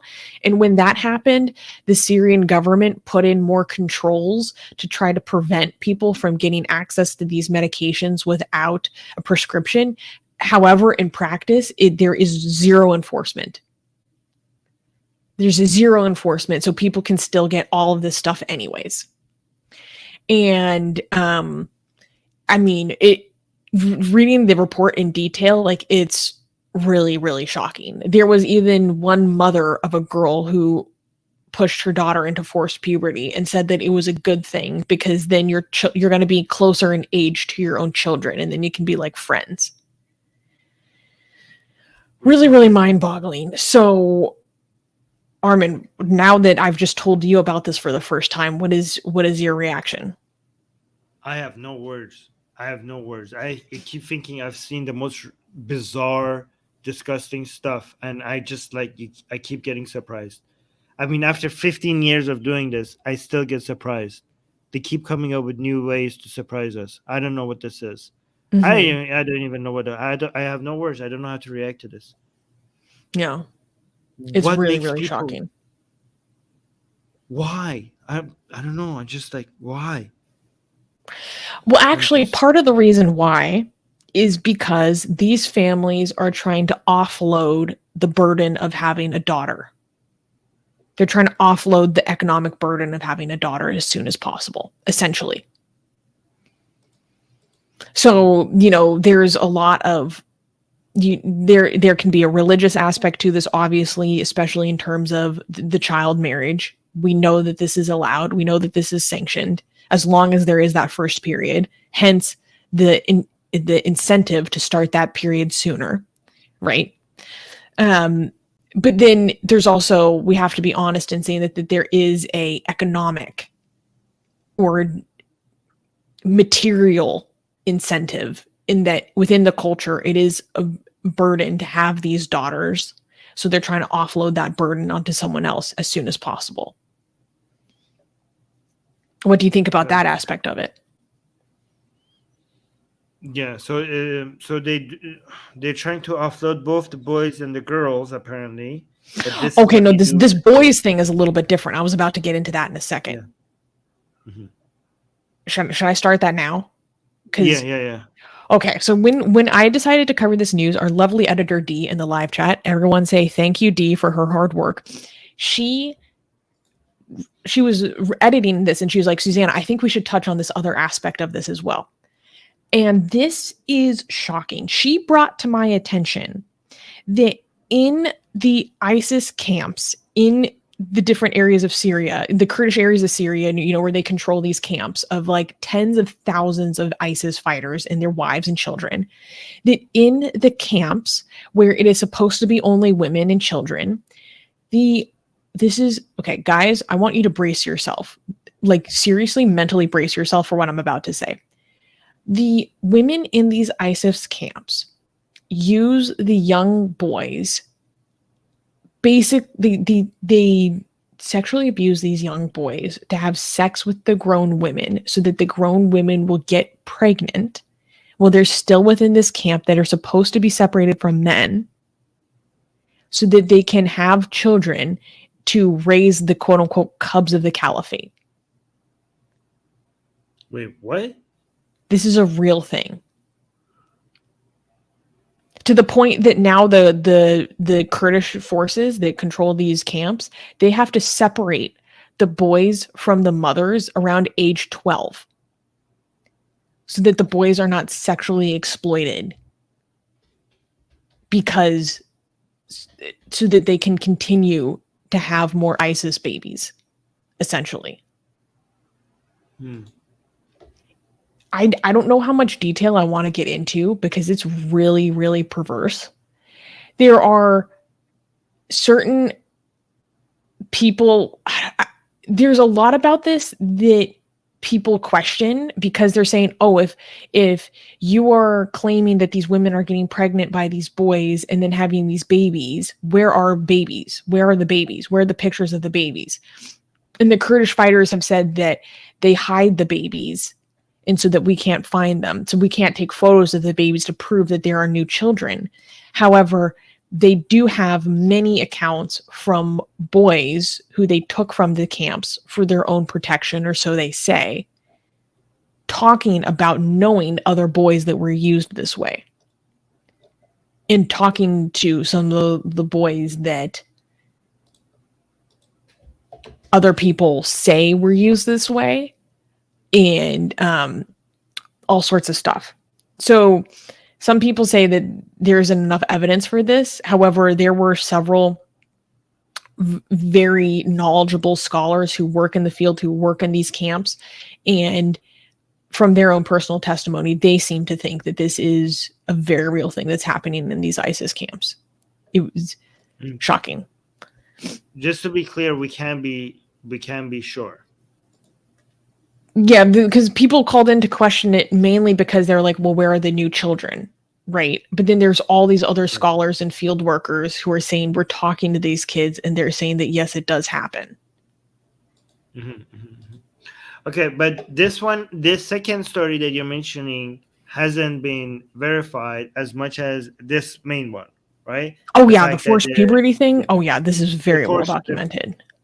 The forced puberty part is the very well documented thing that is happening. That one is not 100% sure. We're not 100% sure that that's a true story. So just be mindful, just be skeptical about that second part, right? But what we do know is that both boys and girls are unwanted because of the economic situation there. They're trying to offload them, and they're using this method of forced puberty for girls. They're not using it for boys. That's correct? Is that correct? Yes, exactly. I mean, obviously that you wouldn't need that for boys.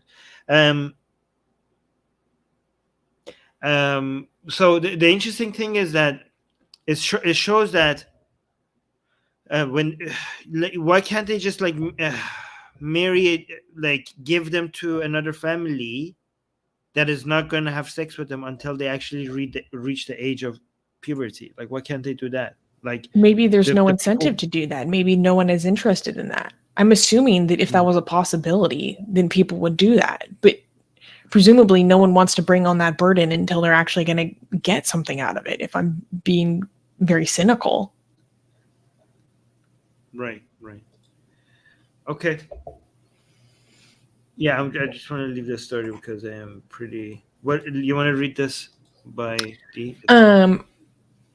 Oh, wow. D is saying, a friend in Tunisia told me his mom had a daughter and his father was so upset he refused to name her. Family members had to step in. Oh my God. Yeah. Oh my God. The attitude towards like baby girls and femicide, like especially infant femicide, it really boggles the mind. Especially because you look at places like China and India where the sex ratio is then completely skewed because people hate the existence of women so much, but then none of their sons can have wives and then have their own children. It's just like such a self-destructive mentality. It's crazy. Mm-hmm. I'm trying to fact check this other story that you mentioned in real time, which is not a good idea to do that live on air. But No, I think get distracted. Yeah. Because I just want to make sure that we don't say something that ends up. So guys, just because it's hard for me to fact check this live on air, just be careful. Just be mindful that we don't know if the second part of the story is correct. But it's just a part that it's about forced puberty. That's the only part that we are. With the ISIS thing, with the ISIS camps, there were some questions, but there were also so many people that were like, this is a real thing. So I was leaning more towards this is a very real possibility, personally, based on what I was reading. Okay, the reason why I don't believe it is because it's not in line with ISIS ideology. It's un-Islamic, but they want to raise the caliphate, so that was the intention. So maybe it's like ends justify the means. That's not how they think. The end justify the means. That's not how they think. Mm. They're very principle oriented. That's a utilitarian perspective that you wouldn't have as the ISIS member. They very much have to do the things the right way, and that is not at all even close to ISIS ideology. Mm-hmm. That's why I don't believe the story. Really? Okay. Yeah, the forced puberty one, that is very much in line with Islamic ideology, because I mean the girls are Islamically already within the age that Islam allows them to get married, right? But maybe their bodies are not mature enough, so you might it's not in line with Islamic ideology, but I could see how Islamic ideology could lead to that. Like, you know how, for example, honor killing is not in line with Islamic ideology, but I could see how Islamic ideology would lead to something like that.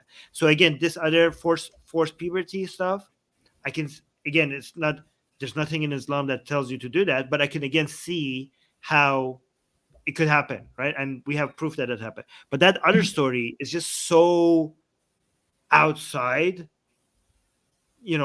so in violation of so I can't even imagine that, maybe I'm wrong, but I can't even imagine that. Yeah. Mm-hmm. Mm-hmm. Yeah. Mm-hmm. Yeah. Well, the jury's out. But it was something that I was very glad that Dee brought to my attention because I hadn't heard about that. And it's, I don't know, it is interesting to think about. Let's go to the next news, and this will be the last bad news of the week. Yes. Okay. Thank you, please. Is it? Oh wow. Okay. Wow. Really? This is so familiar. Oh crap. Okay. All right. Well, next news. Next news. 80 schoolgirls in Afghanistan poisoned. A disturbing new assault. In a chilling assault on education in Afghanistan, nearly 80 schoolgirls fell victim to poisoning at 2 primary schools in the northern province of Saripul. Mohammed Rahmani, a head of the education department in the province, revealed that the 2 schools located near each other were targeted consecutively on June 3rd and 4th. The victims, enrolled in grades 1 through 6, were rushed to hospitals but are now reported to be fine. Rahmani mentioned that initial investigations suggest that the sinister act was carried out by a third party, hired by an individual with a personal grudge. An investigation is said to be ongoing. This disturbing attack is the first of its kind since the Taliban seized power in August of 2021 and imposed severe restrictions on women's rights and freedoms. So, as most people know, female education is banned in Afghanistan after the 6th grade, which is around like the age of 12 or 13. And so this happened to young schoolgirls below that age, between like 1st grade to 6th grade. And this is one very striking because we saw an epidemic of schoolgirl poisonings that happened in Iran and over the last several months, which affected thousands of students. And then we see this in Afghanistan now, next door, its neighbor. Although, however, what's different is that when it comes to the situation in Afghanistan, already there seems to be, well, supposedly so far, more answers. They're already saying that they think that I think I've read somewhere that they arrested someone, that they think that this was, someone was hired by another party to do this because they had like a grudge, they had some malintention, right? Meanwhile, in Iran, there's still almost no answers behind what happened with the mass schoolgirl poisonings. And so I thought it was very interesting that there seems to already be more answers here versus what happened in Iran, which is on a much, much, much larger scale. I have a little bit more that I want to say, but Armin, what's your immediate reaction? The fact that this is so much like what happened in Iran, and I knew as soon as I said that, like Tesla also said like Iran. What is so do we know who's behind this? Not in specifics, not yet. Just the Minister of Education in the province basically said that someone hired someone to do this because they had a grudge. They had some malintention that they wanted to carry out. That's all that we know so far. And there's apparently more of an investigation. But what I find really interesting, and this might be controversial to talk about, is that when the Taliban took over the first time, we saw instances of mass schoolgirl poisonings. And the UN did a full investigation and they found that there was actually no poisonings. Similar situation happened in Palestine, where children were experiencing these symptoms that they believed were poisonings. And after thorough investigation by outside international bodies, they found that there was no poisonings, that it was basically mass hysteria. It was psychogenic in origin. But that's not what happened in Iran, because in Iran, there are so many experts so far that have not suggested that this is mass hysteria. So really, I mean, not a single known expert has suggested that. So I don't think so. I mean, Occam's razor will.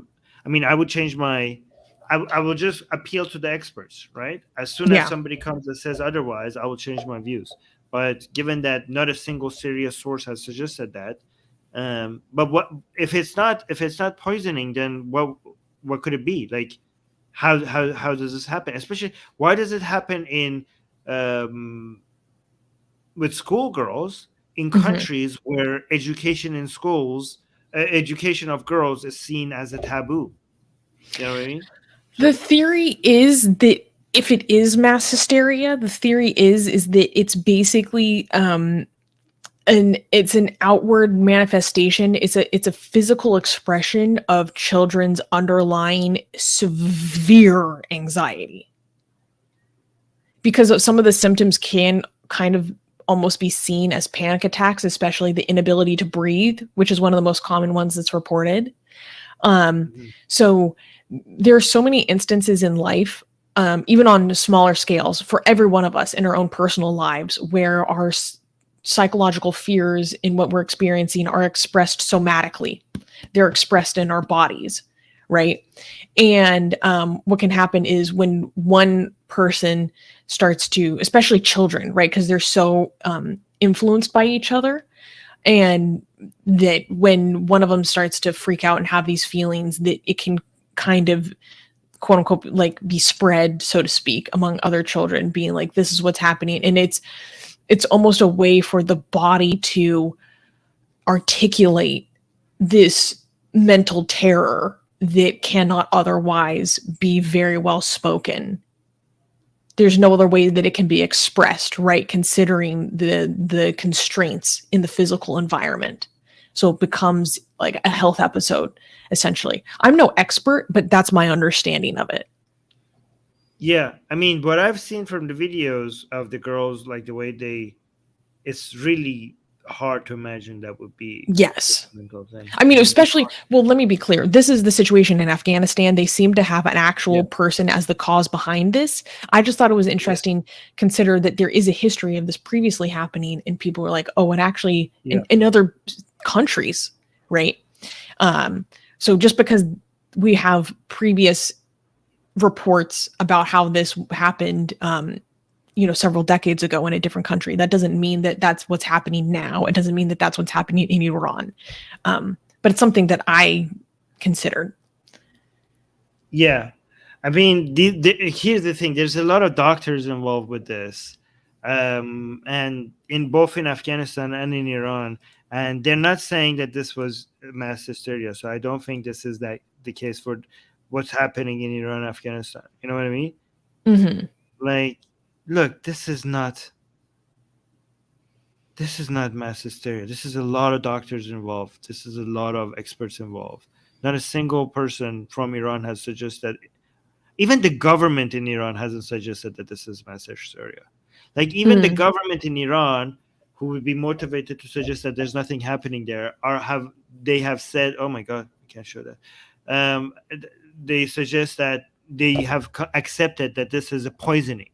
So both the people and the officials in Iran have said that these skull poisonings are actually poisoning.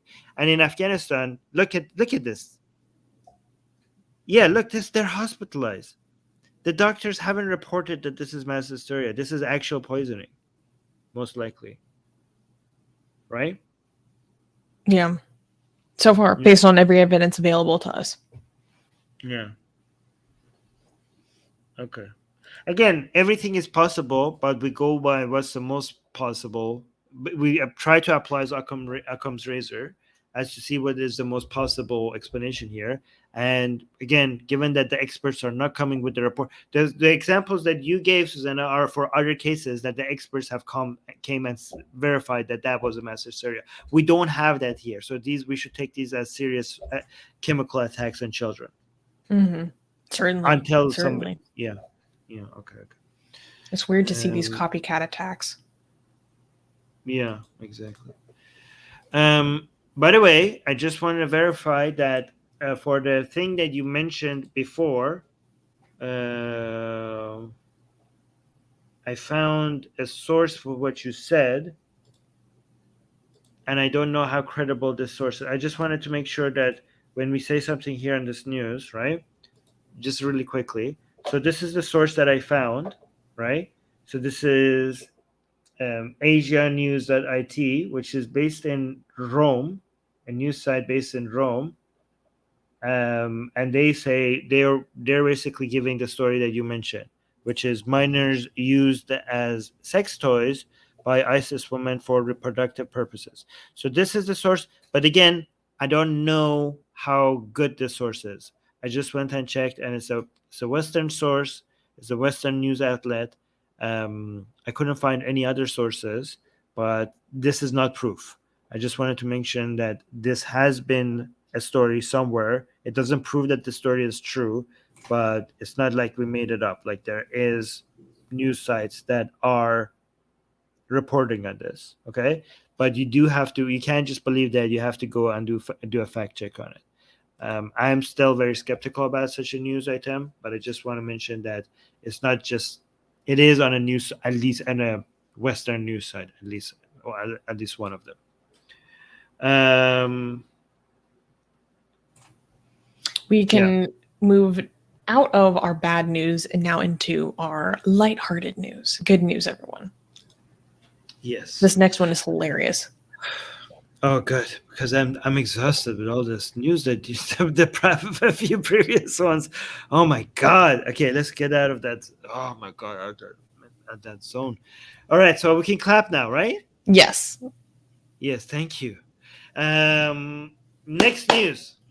Next news, banning the Bible in Utah schools. A parent's demand sparks outrage. In a controversial move that's stirring debates, the Davis School District in Utah removed Bibles from elementary and middle school libraries, citing vulgarity and violence. The decision came after a parent leveraged a state law against quote-unquote pornographic or indecent material in a book challenge. The reviewing committee stated that although the Bible didn't outrightly violate the law, it was deemed too complex for younger students and should be reserved for high school.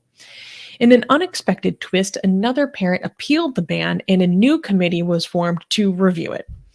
On June 1st, Republican State Representative Ken Ivory, who previously disapproved of the banning, released a statement reversing his position on the ban. In his statement, he said he wrote that the Bible is a challenging read for children and that the religious book, quote, is best taught and best understood in the home and around the hearth as a family. This ban is part of a broader trend that has seen books by Black and LGBT authors also being removed under the same law. So I wanted to talk about this because this is an update on a story we covered a few weeks ago where we talked about that this ban, the parents were asking for the Bible to be banned. And here's the deal. Here's the deal, children. It was. So this is really funny. And people are pissed. There's been like huge protests that happened since we wrote up this story about the Bible being banned. All these people holding signs. They're like, ban porn, not the Bible. Blah, blah, blah. So here's the thing. It wasn't fully banned. It was just, we're not going to have this in middle school and elementary schools. We're just going to have this in high school. And because of this, actually, there was a motion that was also put forward to do the same thing for the Book of Mormon. They're like, we also need to revoke this. And it's really funny because the lawmaker that originally put this law about this, pornographic or indecent content in school libraries, who made this law, he was saying that this was done in bad faith. This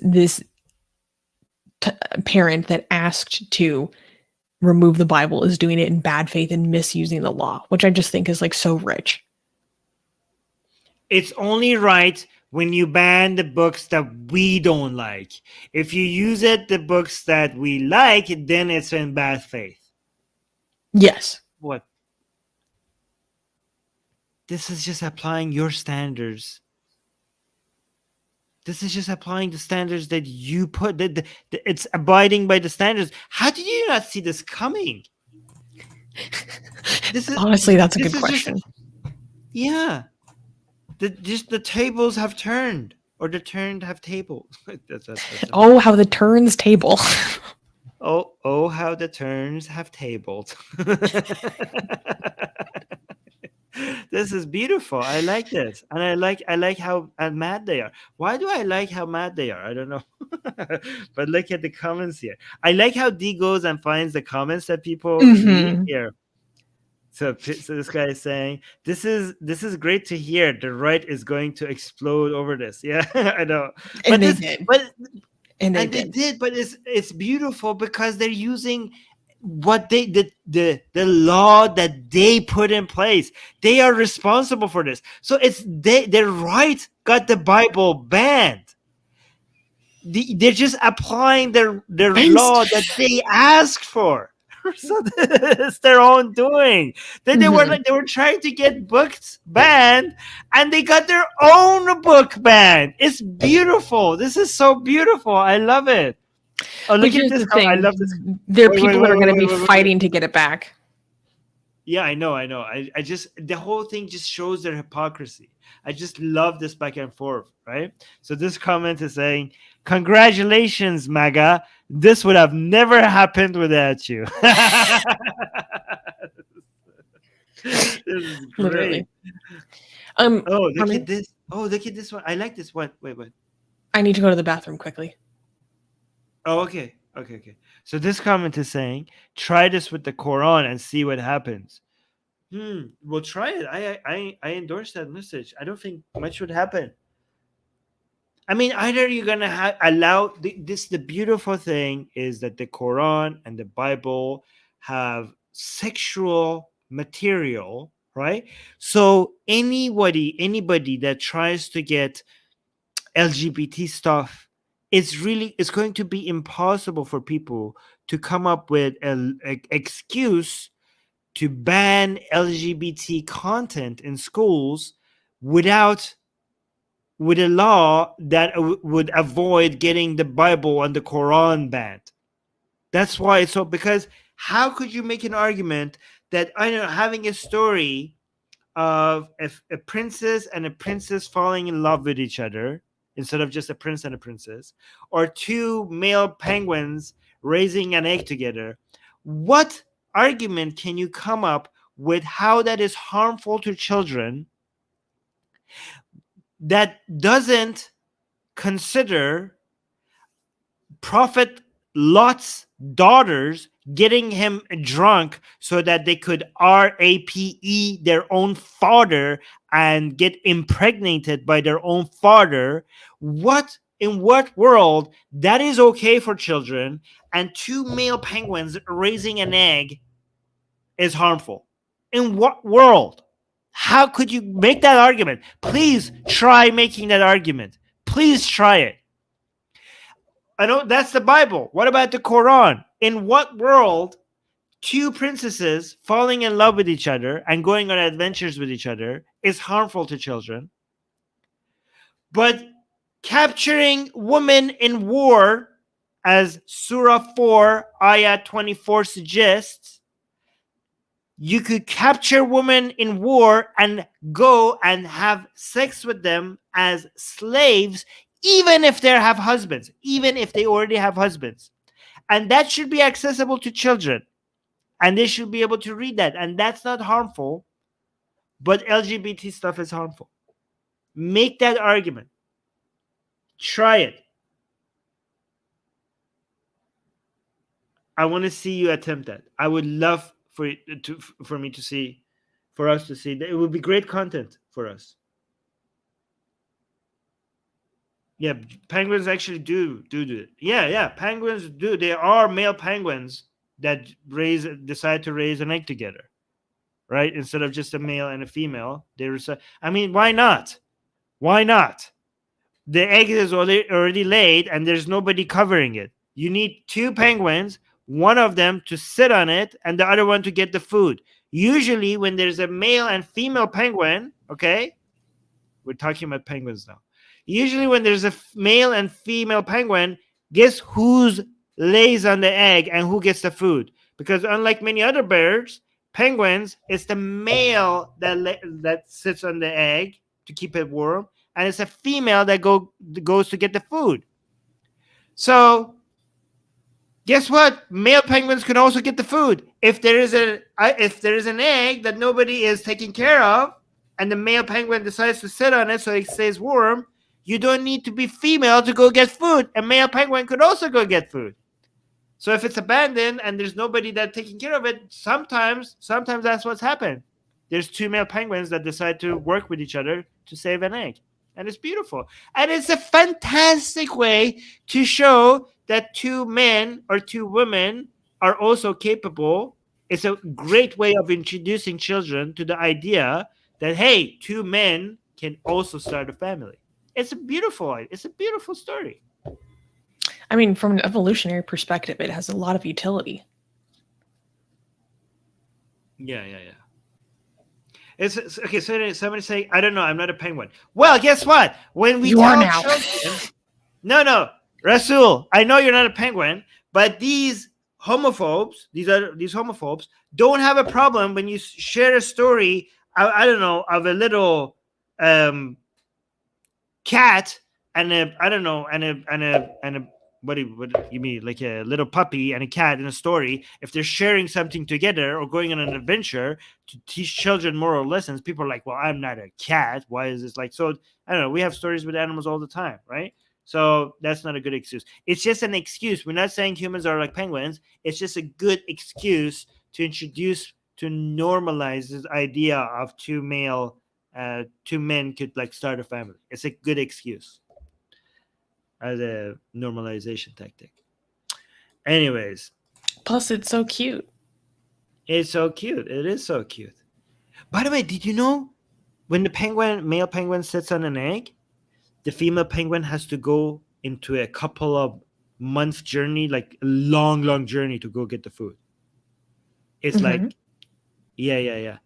And she eats the food and she keeps it in her belly and she walks for miles and miles and miles through a lot of storm to come back to get to feed the baby. Okay. And when the egg hatches, it hears the baby, goes get the food, and it comes, and even though the baby is like a lot different, it could still recognize from months before the sound of the baby among all those thousands of other penguins. Yeah. It listens and it could hear the baby and it knows which one is hers and follows the sound and finds the baby. Anyways, I don't care. Armin knows his favorite animal when he was growing up as a penguin. Oh yeah, I told you that. Yeah. I just like to imagine little baby Armin with like little penguin stuffed animals. Oh, Tesla is saying it's like Hijra from Mecca to Medina. Well, not quite, but okay. That's one way of putting it. Okay, so Oxymoron was having it. Oxymoron saying, I'm not a penguin is the most hilarious response that caught me off guard today. All right. Can we clap for the next news? Yes. Okay. Next news. Next news, the United Nations demands that the United Kingdom halt religion-based pupil selection. The United Nations has issued a stinging rebuke to the United Kingdom's faith-based school admissions policies. In its report, the UN Committee on the Rights of the Child urged UK schools to cease using religion as a selection criterion and also advocated for various other reforms, including abolishing mandatory collective worship and allowing students to opt out of religion classes without parental consent. This move has ruffled feathers among religious leaders, with Paul Barber, the director of Catholic Education Service, labeling it as illiberal and asserting that Catholic schools are more ethnically diverse and serve more of the pupils from the most deprived backgrounds than the state sector. Former Bishop of Rochester, Monsignor Michael Nazar Ali, accused the report of being a secular-inspired attack on faith schools. In contrast, Megan Manson from the National Secular Society heralded the report, urging the British government to heed its findings. The UK Departments for Education countered the report with a spokesperson stating, quote, like all other mainstream state-funded schools, faith schools must admit all children who apply without reference to faith where there are places available. Okay, but here's the thing. This is wordplay that they're doing here. Let me explain why. So this ties into how education works in the United Kingdom, and I'm not going to pretend that I understand their entire public education system, right? So if I make a mistake, I'm sorry. But my understanding is that there are state-funded schools that are like just straight up public schools, and then there are other schools that are religious schools. It could be a Jewish school, it could be a Catholic school, where they are a religious institution, but they receive some degree of state funding. And what happens is that there are schools like in your area, and you're welcome to apply to them. And while the school has spots that are available, this is important, while the school has places that are available, they have to select anyone that applies. However, if the school they use the term oversubscribed, basically, if they're reaching capacity, if they don't have enough spaces, if the school is oversubscribed, then they are allowed to use religion as a criterion for selection. And that could include proof of baptism, that could include proof from religious leaders in that community, proving that that family is from that religious background. So if the school doesn't have enough spots, then they are allowed to discriminate on the basis of faith. There literally is, something is bad when they have a literal exemption from the Equality Act. There's some, I can't remember what it's called, but it's some form of like an equality law. And there's literally an exemption from the equality law for this kind of policy. So whenever there's something that's like an equality law, there's an exemption. I'm like, oh, we're already off to a bad start. Wait, so basically go ahead. No, how are they defending the religious schools? How are they defending this? This is obviously a discriminatory practice. Because they basically say that they want to make sure that people within their local community from that religious background are able to receive that education, that they don't have to go so far up. They're publicly funded. At least partially, yeah. Yeah, you're publicly funded. You can't do that. What are you talking about? Oh, we want to make sure. So, like, you're discriminating. And like, no, we're not. Like, what's your excuse? Well, because we want to make sure that the people from our religion get. That's discrimination. That is called discriminatory. Like, are they not listening to what they're saying? How is this not discriminatory? You cannot make one religion give them more privilege or more over others. You're publicly funded. You can't do that. Yeah. This is what they're complaining about. You're being called out for discrimination. There was one guy. You know what it would be like. You know what it would be like. Like, it would imagine if you have a school and they're like, we are very diverse. We open to everybody. Okay, but if we have, like, I don't know, in certain situations, we only want to go and find white kids. Okay, only white kids, just because we want to make sure that white kids are getting the education they need. They're like, okay, sorry, sir, you can't do that. You can't do that. That's discriminatory. Like, no, listen. We are very diverse already, but in certain situations, we want to make sure that we identify white kids that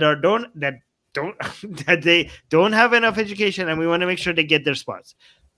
Dude, you're talking about choosing kids based on the color of the skin. That would be discriminatory. Same as this. That is discriminatory. You can't do that. How is this not even? Has this been even allowed upon this point if they were publicly funded? Because they have an exemption. They have a literal exemption to the existing equality policy. Yeah, for discrimination. Yeah. And this is the thing. And what's so interesting is I didn't know this, that I need to find the exact quote so I make sure that I don't get this wrong. But the UK is the only country in the Western world that mandates collective worship. Let me find the exact quote because I was really shocked to learn this. Yeah, here it is. The law in England and Wales states that all maintained schools shall, quote, shall on each school day take part in a collective act of worship. Northern Ireland and Scotland have similar laws. Even schools with no religious designation, the worship must be, quote, wholly or mainly of a Christian character. The UK is the only Western democracy which legally imposes worship in publicly funded schools. That's Wow. crazy. I didn't know that. Yeah. Actually, now that I remember, I went to school in England. How old were you? Yeah. You were tiny. Yeah. I was like first year elementary school. And Yes, you're like they 5. showed me yeah. No, if it's 5 and 6. They showed me Jesus. They showed me. I remember coming home. I'm like telling my mom they had water and they poured it into another glass and it turned into wine. It was white and it turned red. It was I thought it was a magic trick. I had no idea. It is a that magic was trick. miracle. Yeah, I know, but I didn't know that they were telling me about Jesus back then. I just thought that they were just showing us a cool magic trick. But yeah, so They showed me Jesus. They attempted to brainwash me in UK schools when I was a kid. Yeah. And obviously, the National Secular Society of the UK has long called for these laws and these collective worship laws to be completely abolished because they infringe on everyone's freedom of religion, every family, and especially for those that are completely non-religious. And what I thought was so interesting was that they also called for it to be abolished or make it allowable that students can self-remove themselves from religious education and from collective worship. And the people that were defending these things and had a lot to say about the UK report were like, hey, this has been allowed since like the 1940s, blah, blah, blah. I'm like, no. You guys aren't listening. It's been allowed since the 1940s that with parental consent, you can remove yourself from these things. The United Nations is saying that kids should have the ability without parental consent to say, I don't want to learn this. That's what they're saying. And so what I thought was so... Somebody should let them know. Somebody should let them know that they have that right, because a lot of times kids don't know their rights. I know. Yeah. One of the people that was defending the UK policies literally got all snippy at the UN and was like, you guys should be focusing more on Afghanistan. Focus more on them, blah, blah, blah. I was like, you asshole. Like, the United Nations, you have to do these reviews for every country. This is standard. No one, like, this is standard. Canada is going through a UN review right now. Actually, one of our people on our board of directors submitted a report to the United Nations for Canada's review of its secularism. You know, every country has to go through this. Don't think that you're so special. Mm-hmm. All right. Like we're the United Kingdom. We're above this. Go focus on Afghanistan. Don't you care about girls' education? It's like, oh my God. Actually, and also it's also related. Okay, and I don't want to say this, but I just want to say it's related. Okay, the reason why it's related is the way you could help other countries is by becoming rich yourself. Okay, and you become rich yourself in investing in your future, and you invest in your future by investing in your children, and you invest in your children by investing in their education. So it's all related. I need to take another washroom break, so I'm going to clap, and then I'm going to put myself down, and then I'm going to let you talk, and then come back right away. Next news. Once again. Next news. Taxpayer dollars for Catholic school? Oklahoma shakes America's secularism. In a groundbreaking move that has sent shockwaves through the nation, Oklahoma's education board has given the go-ahead to establish the first religious charter school in the U.S., known as St. Isidora of Seville Catholic Virtual School. A charter school is a type of public school in the United States that runs independently from established school systems in the state that it operates, and the school receives funds from taxpayers. So it's kind of like a public school, but it's not the same. However, this decision has ignited a firestorm of debate over the separation of church and state, especially since St. Isidore will receive over $25 million in taxpayer funds over the first 5 years. Rachel Laser, president of Americans United for the Separation of Church and State, called it a, quote, clear violation of religious freedom of Oklahoma taxpayers. And it is while Brett Farley, executive director of the Catholic Conference of Oklahoma, heralded it as a, quote, victory for parents, for school choice, and for religious liberty. The contentious decision is expected to face legal challenges, with both sides wielding the First Amendment as their battle standard.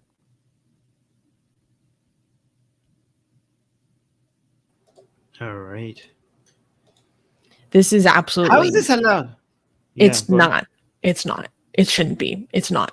And when, based on the reporting that I was reading, when the school board or the relevant body that was making a vote on this, they were even openly discussing how they believe that this might not be legal and this might not be allowed and this might be completely unconstitutional, in full knowledge that this is like, I think one of the people on the board literally said that this is uncharted territory.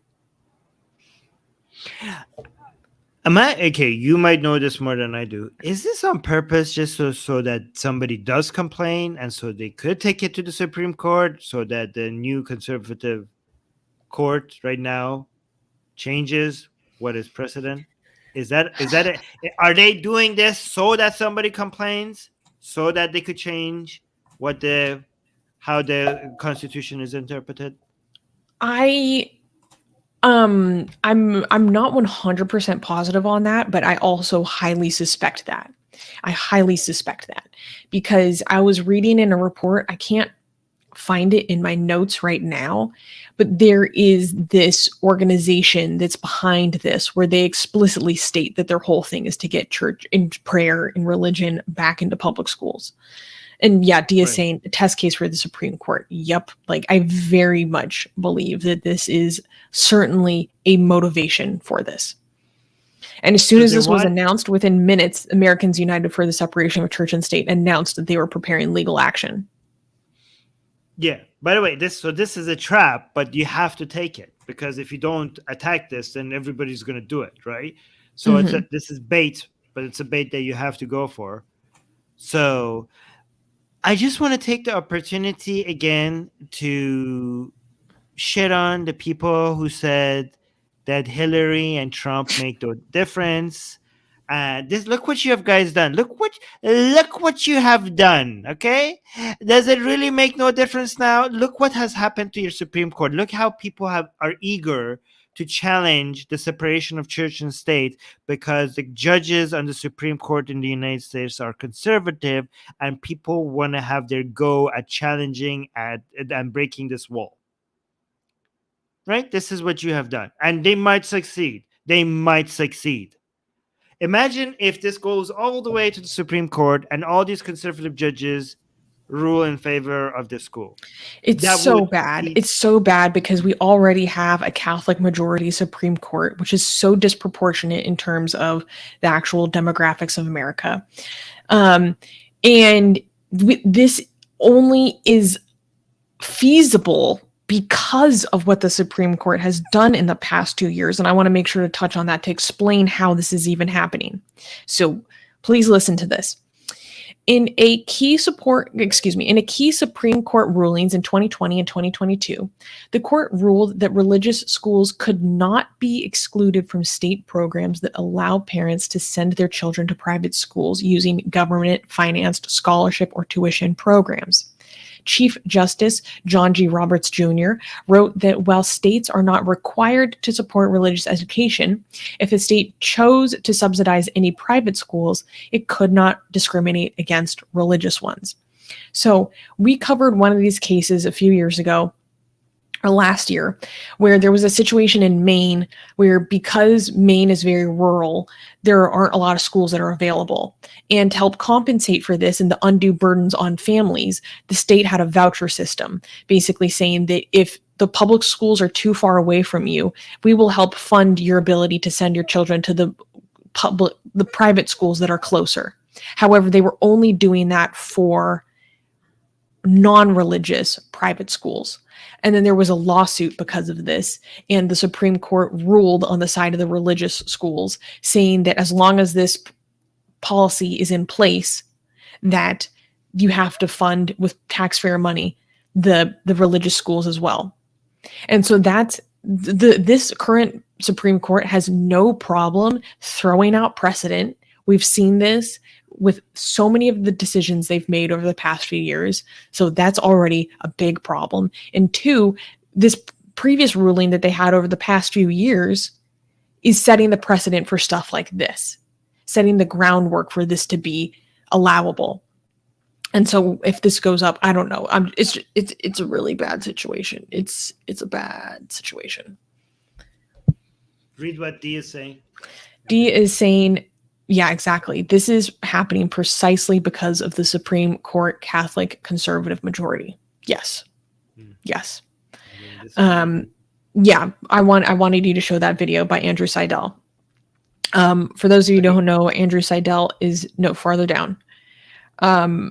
Is a constitutional, I believe he's a constitutional lawyer. Anyways, he's written many amicus briefs to the Supreme Court, has been involved in the Freedom from Religion Foundation, and now Americans United for the Separation of Church and State. So always someone I go to help understand how these decisions and policies affect the Supreme Court, because he's very, very knowledgeable. So let's see what he had to say. We start this. So Oklahoma just approved a charter for a Catholic school, a virtual Catholic school. But that means you're going to have a Catholic public school. Look, this is a sea change in American democracy. We've not seen something like this. I mean, this is a direct violation of the separation of church and state. You can't have a Catholic public school. But that's what's going to happen in Oklahoma. And your taxpayer dollars are going to be funding it. They're going to be taxing you to support the Catholic Church. That's a violation of your religious freedom. And so Americans United for Separation of Church and State is on it, au.org. We're talking with all the people we need to, and you're going to stay tuned because you know you're going to hear about a lawsuit on this front. Americans United is on it. Thank you for your service, sir. Yeah. So this is obviously something that just happened, and we still need to see what fallout is going to come from this, especially on a legal case. But there was one social media post that D included where it was a guy saying, "I can't wait to see like a Luciferian public charter school. Like, let's get the Satanic Temple. The Satanic Temple now needs to start a public virtual charter school." Yeah, exactly. I look forward to the opening of Luciferian charter schools of Oklahoma. Yeah. That's I like how D goes and finds the best comments for us to highlight. This is really good. This is very helpful. Yeah, exactly. But I was thinking, like, man, sending my kids to like a Satanic Temple school would be like actually really, really cool. Because have you looked at like the material that they create for children? Their children's material is really cool. It's like these cutesy little goats, and it's just about like scientific inquiry and like being curious and like learning about the natural world. Like, it's basically just fun science classes, but they make it look metal. All right. So here's a comment that I don't understand. Armin cannot order Susie around. When did he order me around? Yes. Also, now I'm gonna. I didn't today, but now I might because you're white knighting. I can't think of anything to tell you to do, Susie. But I'm really trying to think of something to.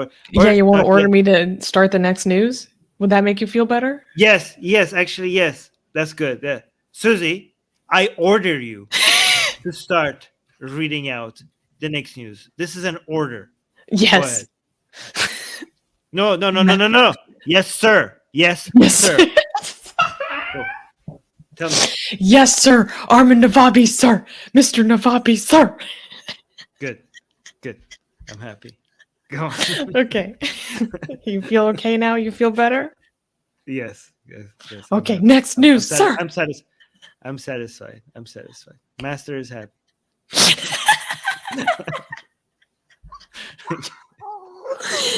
Okay. Okay. You ready to clap? Oh yeah. Next news.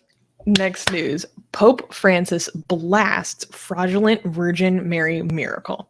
Pope Francis recently issued a stern warning against blindly believing in apparitions of the Virgin Mary in the wake of an Italian woman's exposed scam involving a statue allegedly shedding tears of blood. Maria Giuseppe Scarpulla gained a devout following and was even referred to as the saint by some, as she hosted ceremonies for worshippers seeking cures for ailments through prayers to the supposedly miraculous statue. However, a cloud of controversy enveloped Scarpulla as stories of swindled donations emerged, and a private investigator claimed that the blood was of a pig origin. Amidst the uproar, Pope Francis emphasized that a genuine Marian devotion should direct attention towards Jesus rather than being self-centered. Scarpulla, defiant in the face of investigations, declared, "I won't budge an inch because I'm in the house of God and I have the Madonna on my side." So this was funny to me because we talked about this pig blood bleeding, crying Virgin Mary statue a few weeks ago, and the controversy that erupted around this woman and her scams. And the Pope actually finally was forced to comment on it. And I'll read his full comments. He was saying that these are not always real. And he said, "Don't look there," the pontiff said during an interview. "There are images of the Madonna that are real, but the Madonna has never drawn attention to herself," he said. "I like to see her with her finger pointing up to Jesus. When Marian devotion is too self-centered, it's not good, both in the devotion and in the people who carry it forward." So he's saying, the Madonna, she's not about herself, okay? She's all about Jesus, her son, Jesus. And, that's how you know if it's real or if it's fake. If she's drawing attention to herself, then it must be fake. Now, I don't think any of this is technically based on Catholic doctrine, because we do actually have laws and rules about this kind of thing. We have very strict criteria for what is considered a miracle. This seems to just be his personal opinion, but I still thought it was quite amusing. And I don't know, something about the Pope making declarations about these miracles and which is real and which is fake is amusing to me. So give me an example of something that he doesn't consider fake. Well, the miracle of transubstantiation would probably be one of them. Well, wait. Mother Mary? How would she do that, a miracle without bringing attention to herself like that? Well, apparently he says that she should have her finger pointing upwards to Jesus.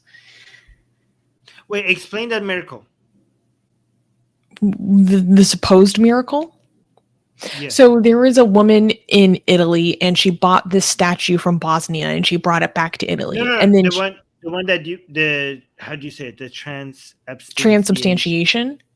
Transubstantiation is the Catholic belief, and this is a central Catholic belief. It is a criteria of being a Catholic that you believe that when the priest blesses the Eucharist, the wine and the wafer, that it literally becomes the body and blood of Christ. It is transubstantiated into the body and blood of Christ, literally. Not symbolically. It's actually like if you do a DNA test, you would get Jesus DNA or whatever, right? Okay, I don't know but like seconds before you can't test it because it's seconds before you digest it.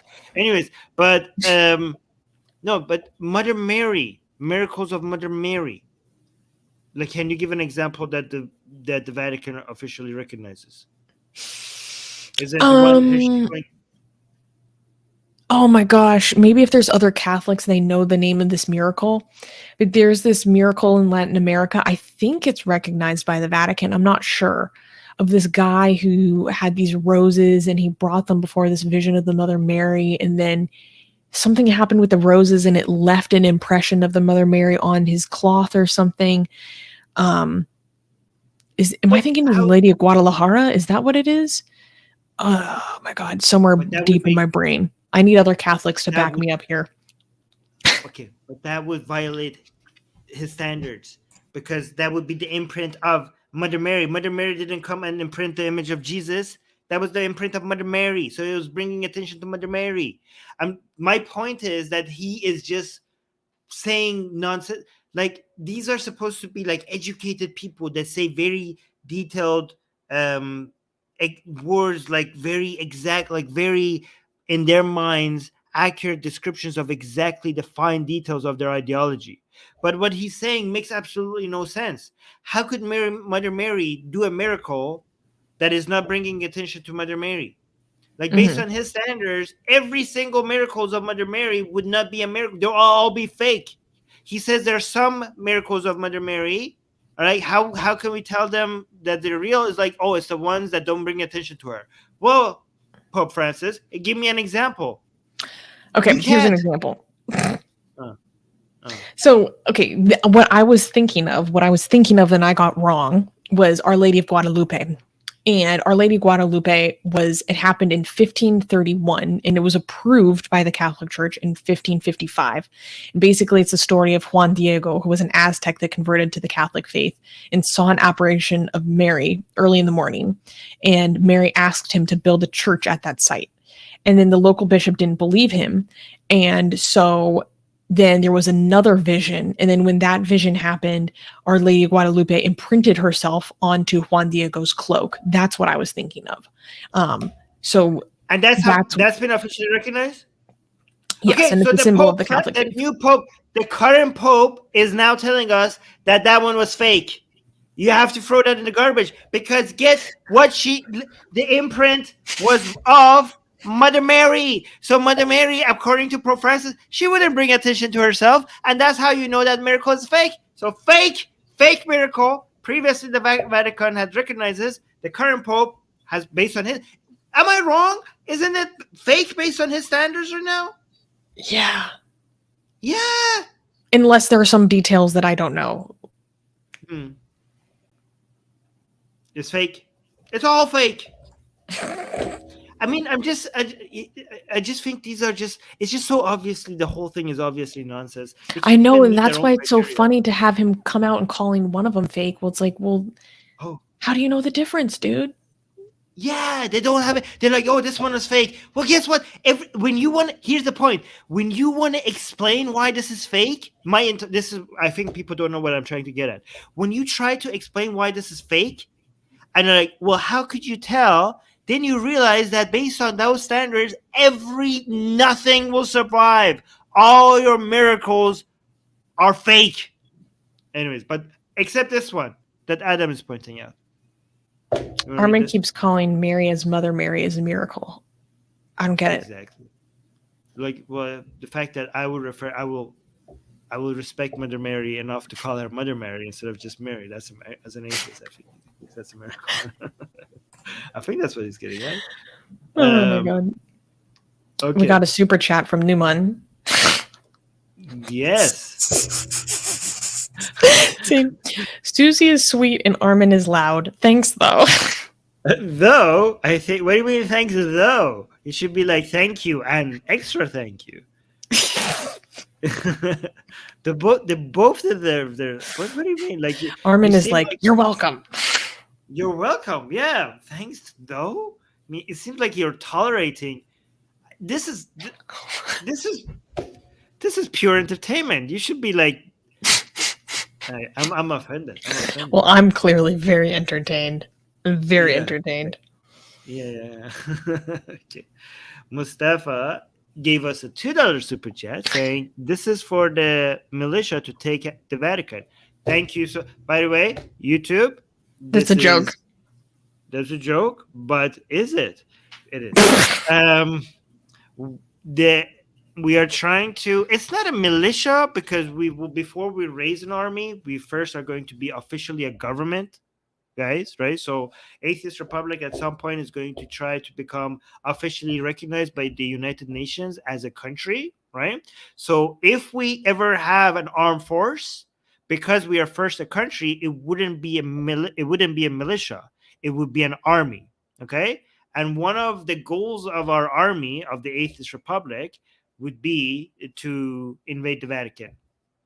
Okay, so I mean, maybe we shouldn't say that because it would be hard to gain United Nations Yeah. recognition. Yeah. So just forget Yeah. that you heard that. Okay, but Yeah. if it ever comes to that, we already have our first $2. We've armies, guys, support us please financially, because I've heard armies be expensive. That's what I've heard. But we are $2 ahead right now. We're $2. I mean, I think we got the $2 super chat last time for this as well. So we have at least, I don't know how much armies cost, but we have our first $4. Yeah. Yes. I'm gonna guess that it's more than $4. Yeah, but it might be halfway there. I know it's more. It's like, I don't know. Also, Newman is compensating for not thanking me enough with another super chat by giving me a lot of thanks. Thank you, Newman. So sweet. Yeah. All right, guys. That was the end of our news. Thank you for being here. Wait, and no, we had one more thing we wanted to talk about this week. What are you talking? What are you doing? You're right. What am I doing? I am mistaken. I'm sorry. Guys, Susie, you go ahead. Let me bring up the link. Yeah, so this is really exciting. Let's give a clap. Next news. Next news. So, guys, if you've been following us for a little while, we've been talking about how we are recruiting a lot of new volunteers for the team because we really want to grow our efforts. We want to grow our capacity. We want to, expand our programming and what we're able to offer to you, our community.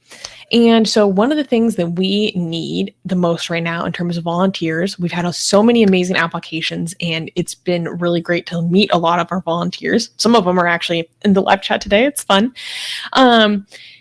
Is one of the things that we need the most right now is we need help with video editors. So right now we are recruiting volunteer video editors. And Armin, can you show the application? Yeah. By the way, I know we already have some people that have applied, which I need to reply to, but I've been so busy. But I will reply to the people that have already applied and follow up with the people that emailed me about it, right? But we need more volunteers because my hands are quite full and it's hard to even respond to some of the volunteers. But this is the application form, and the link to the application form is in the description. So please click on that and join the Atheist Republic Army. You will be working with me or Susanna directly if you join. And if I will tell you which these are the positions that you could apply for as a volunteer, and I will tell you who would you be working with each one of these applications, right? So by the way, because it's hard for me to even get back to the volunteers, one of the positions is where is it? Team coordinator and volunteer application manager, because I don't even have time for that, but I need help with that, right? But the main thing that we need right now is more video editors. We can't get enough video editors. We need video editors. We need graphic designers, but video editors is the top priority.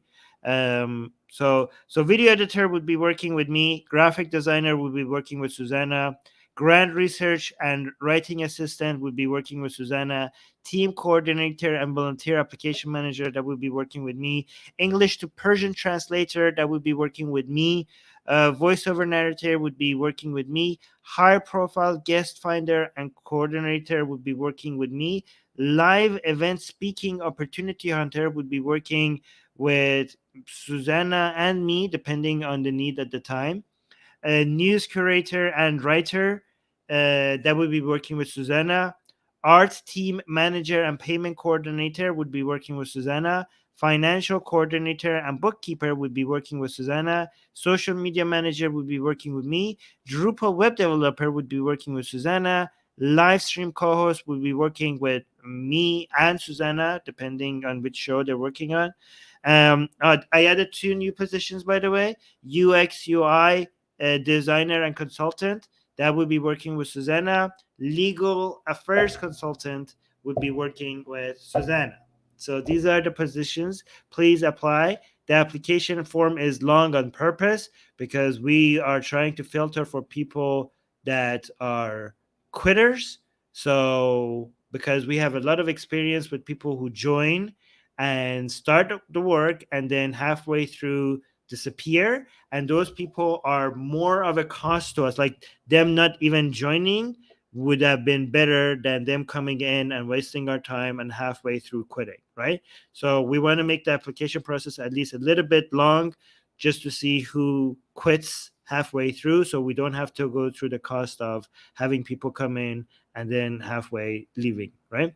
So yeah, so link is in the description. Join the army, join our team, work with me and Susanna, and let's grow the republic.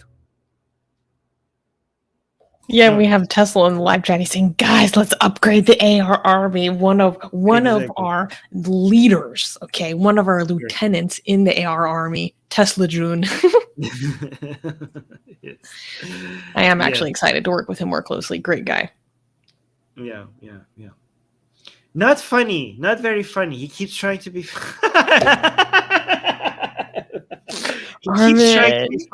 He keeps trying to be funny, and he fails. But overall, he's very knowledgeable. No, guys, Armin, he's making fun of Tesla because they work together all the time.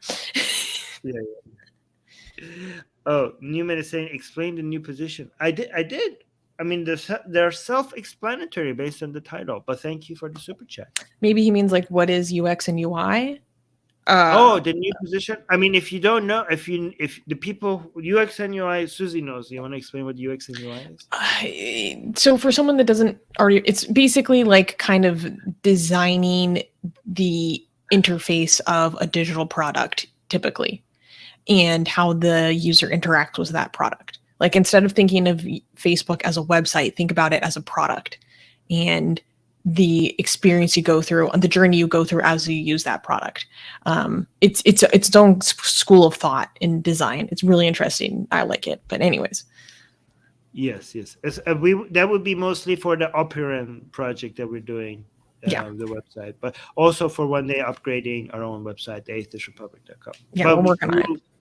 Yeah. So this is the all that stuff is about spreading information, education, liberalism all across the world.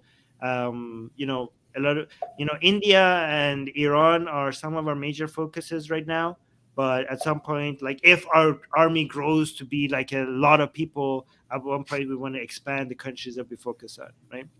So yeah. Anyways, Pakistan would be a good country to focus on as well at some point. Anyways, guys, thank you for watching. Thank you for listening. Except no thank you to anybody who watched the show and did not like. You don't deserve a thank you. You are a free rider. You enjoyed our content for 2 hours, more than 2 hours, and you didn't give us a like. So no thanks to you, but thanks to everybody else who liked. Okay, you could change that, by the way. Like it right now. That will support the show and help us grow the channel. It doesn't cost you anything, and it really, really lifts this channel up. So please don't leave. Please don't leave without liking the show. Thank you, guys. And leave a comment. All right, guys. Thank you. Bye. I had fun. Bye.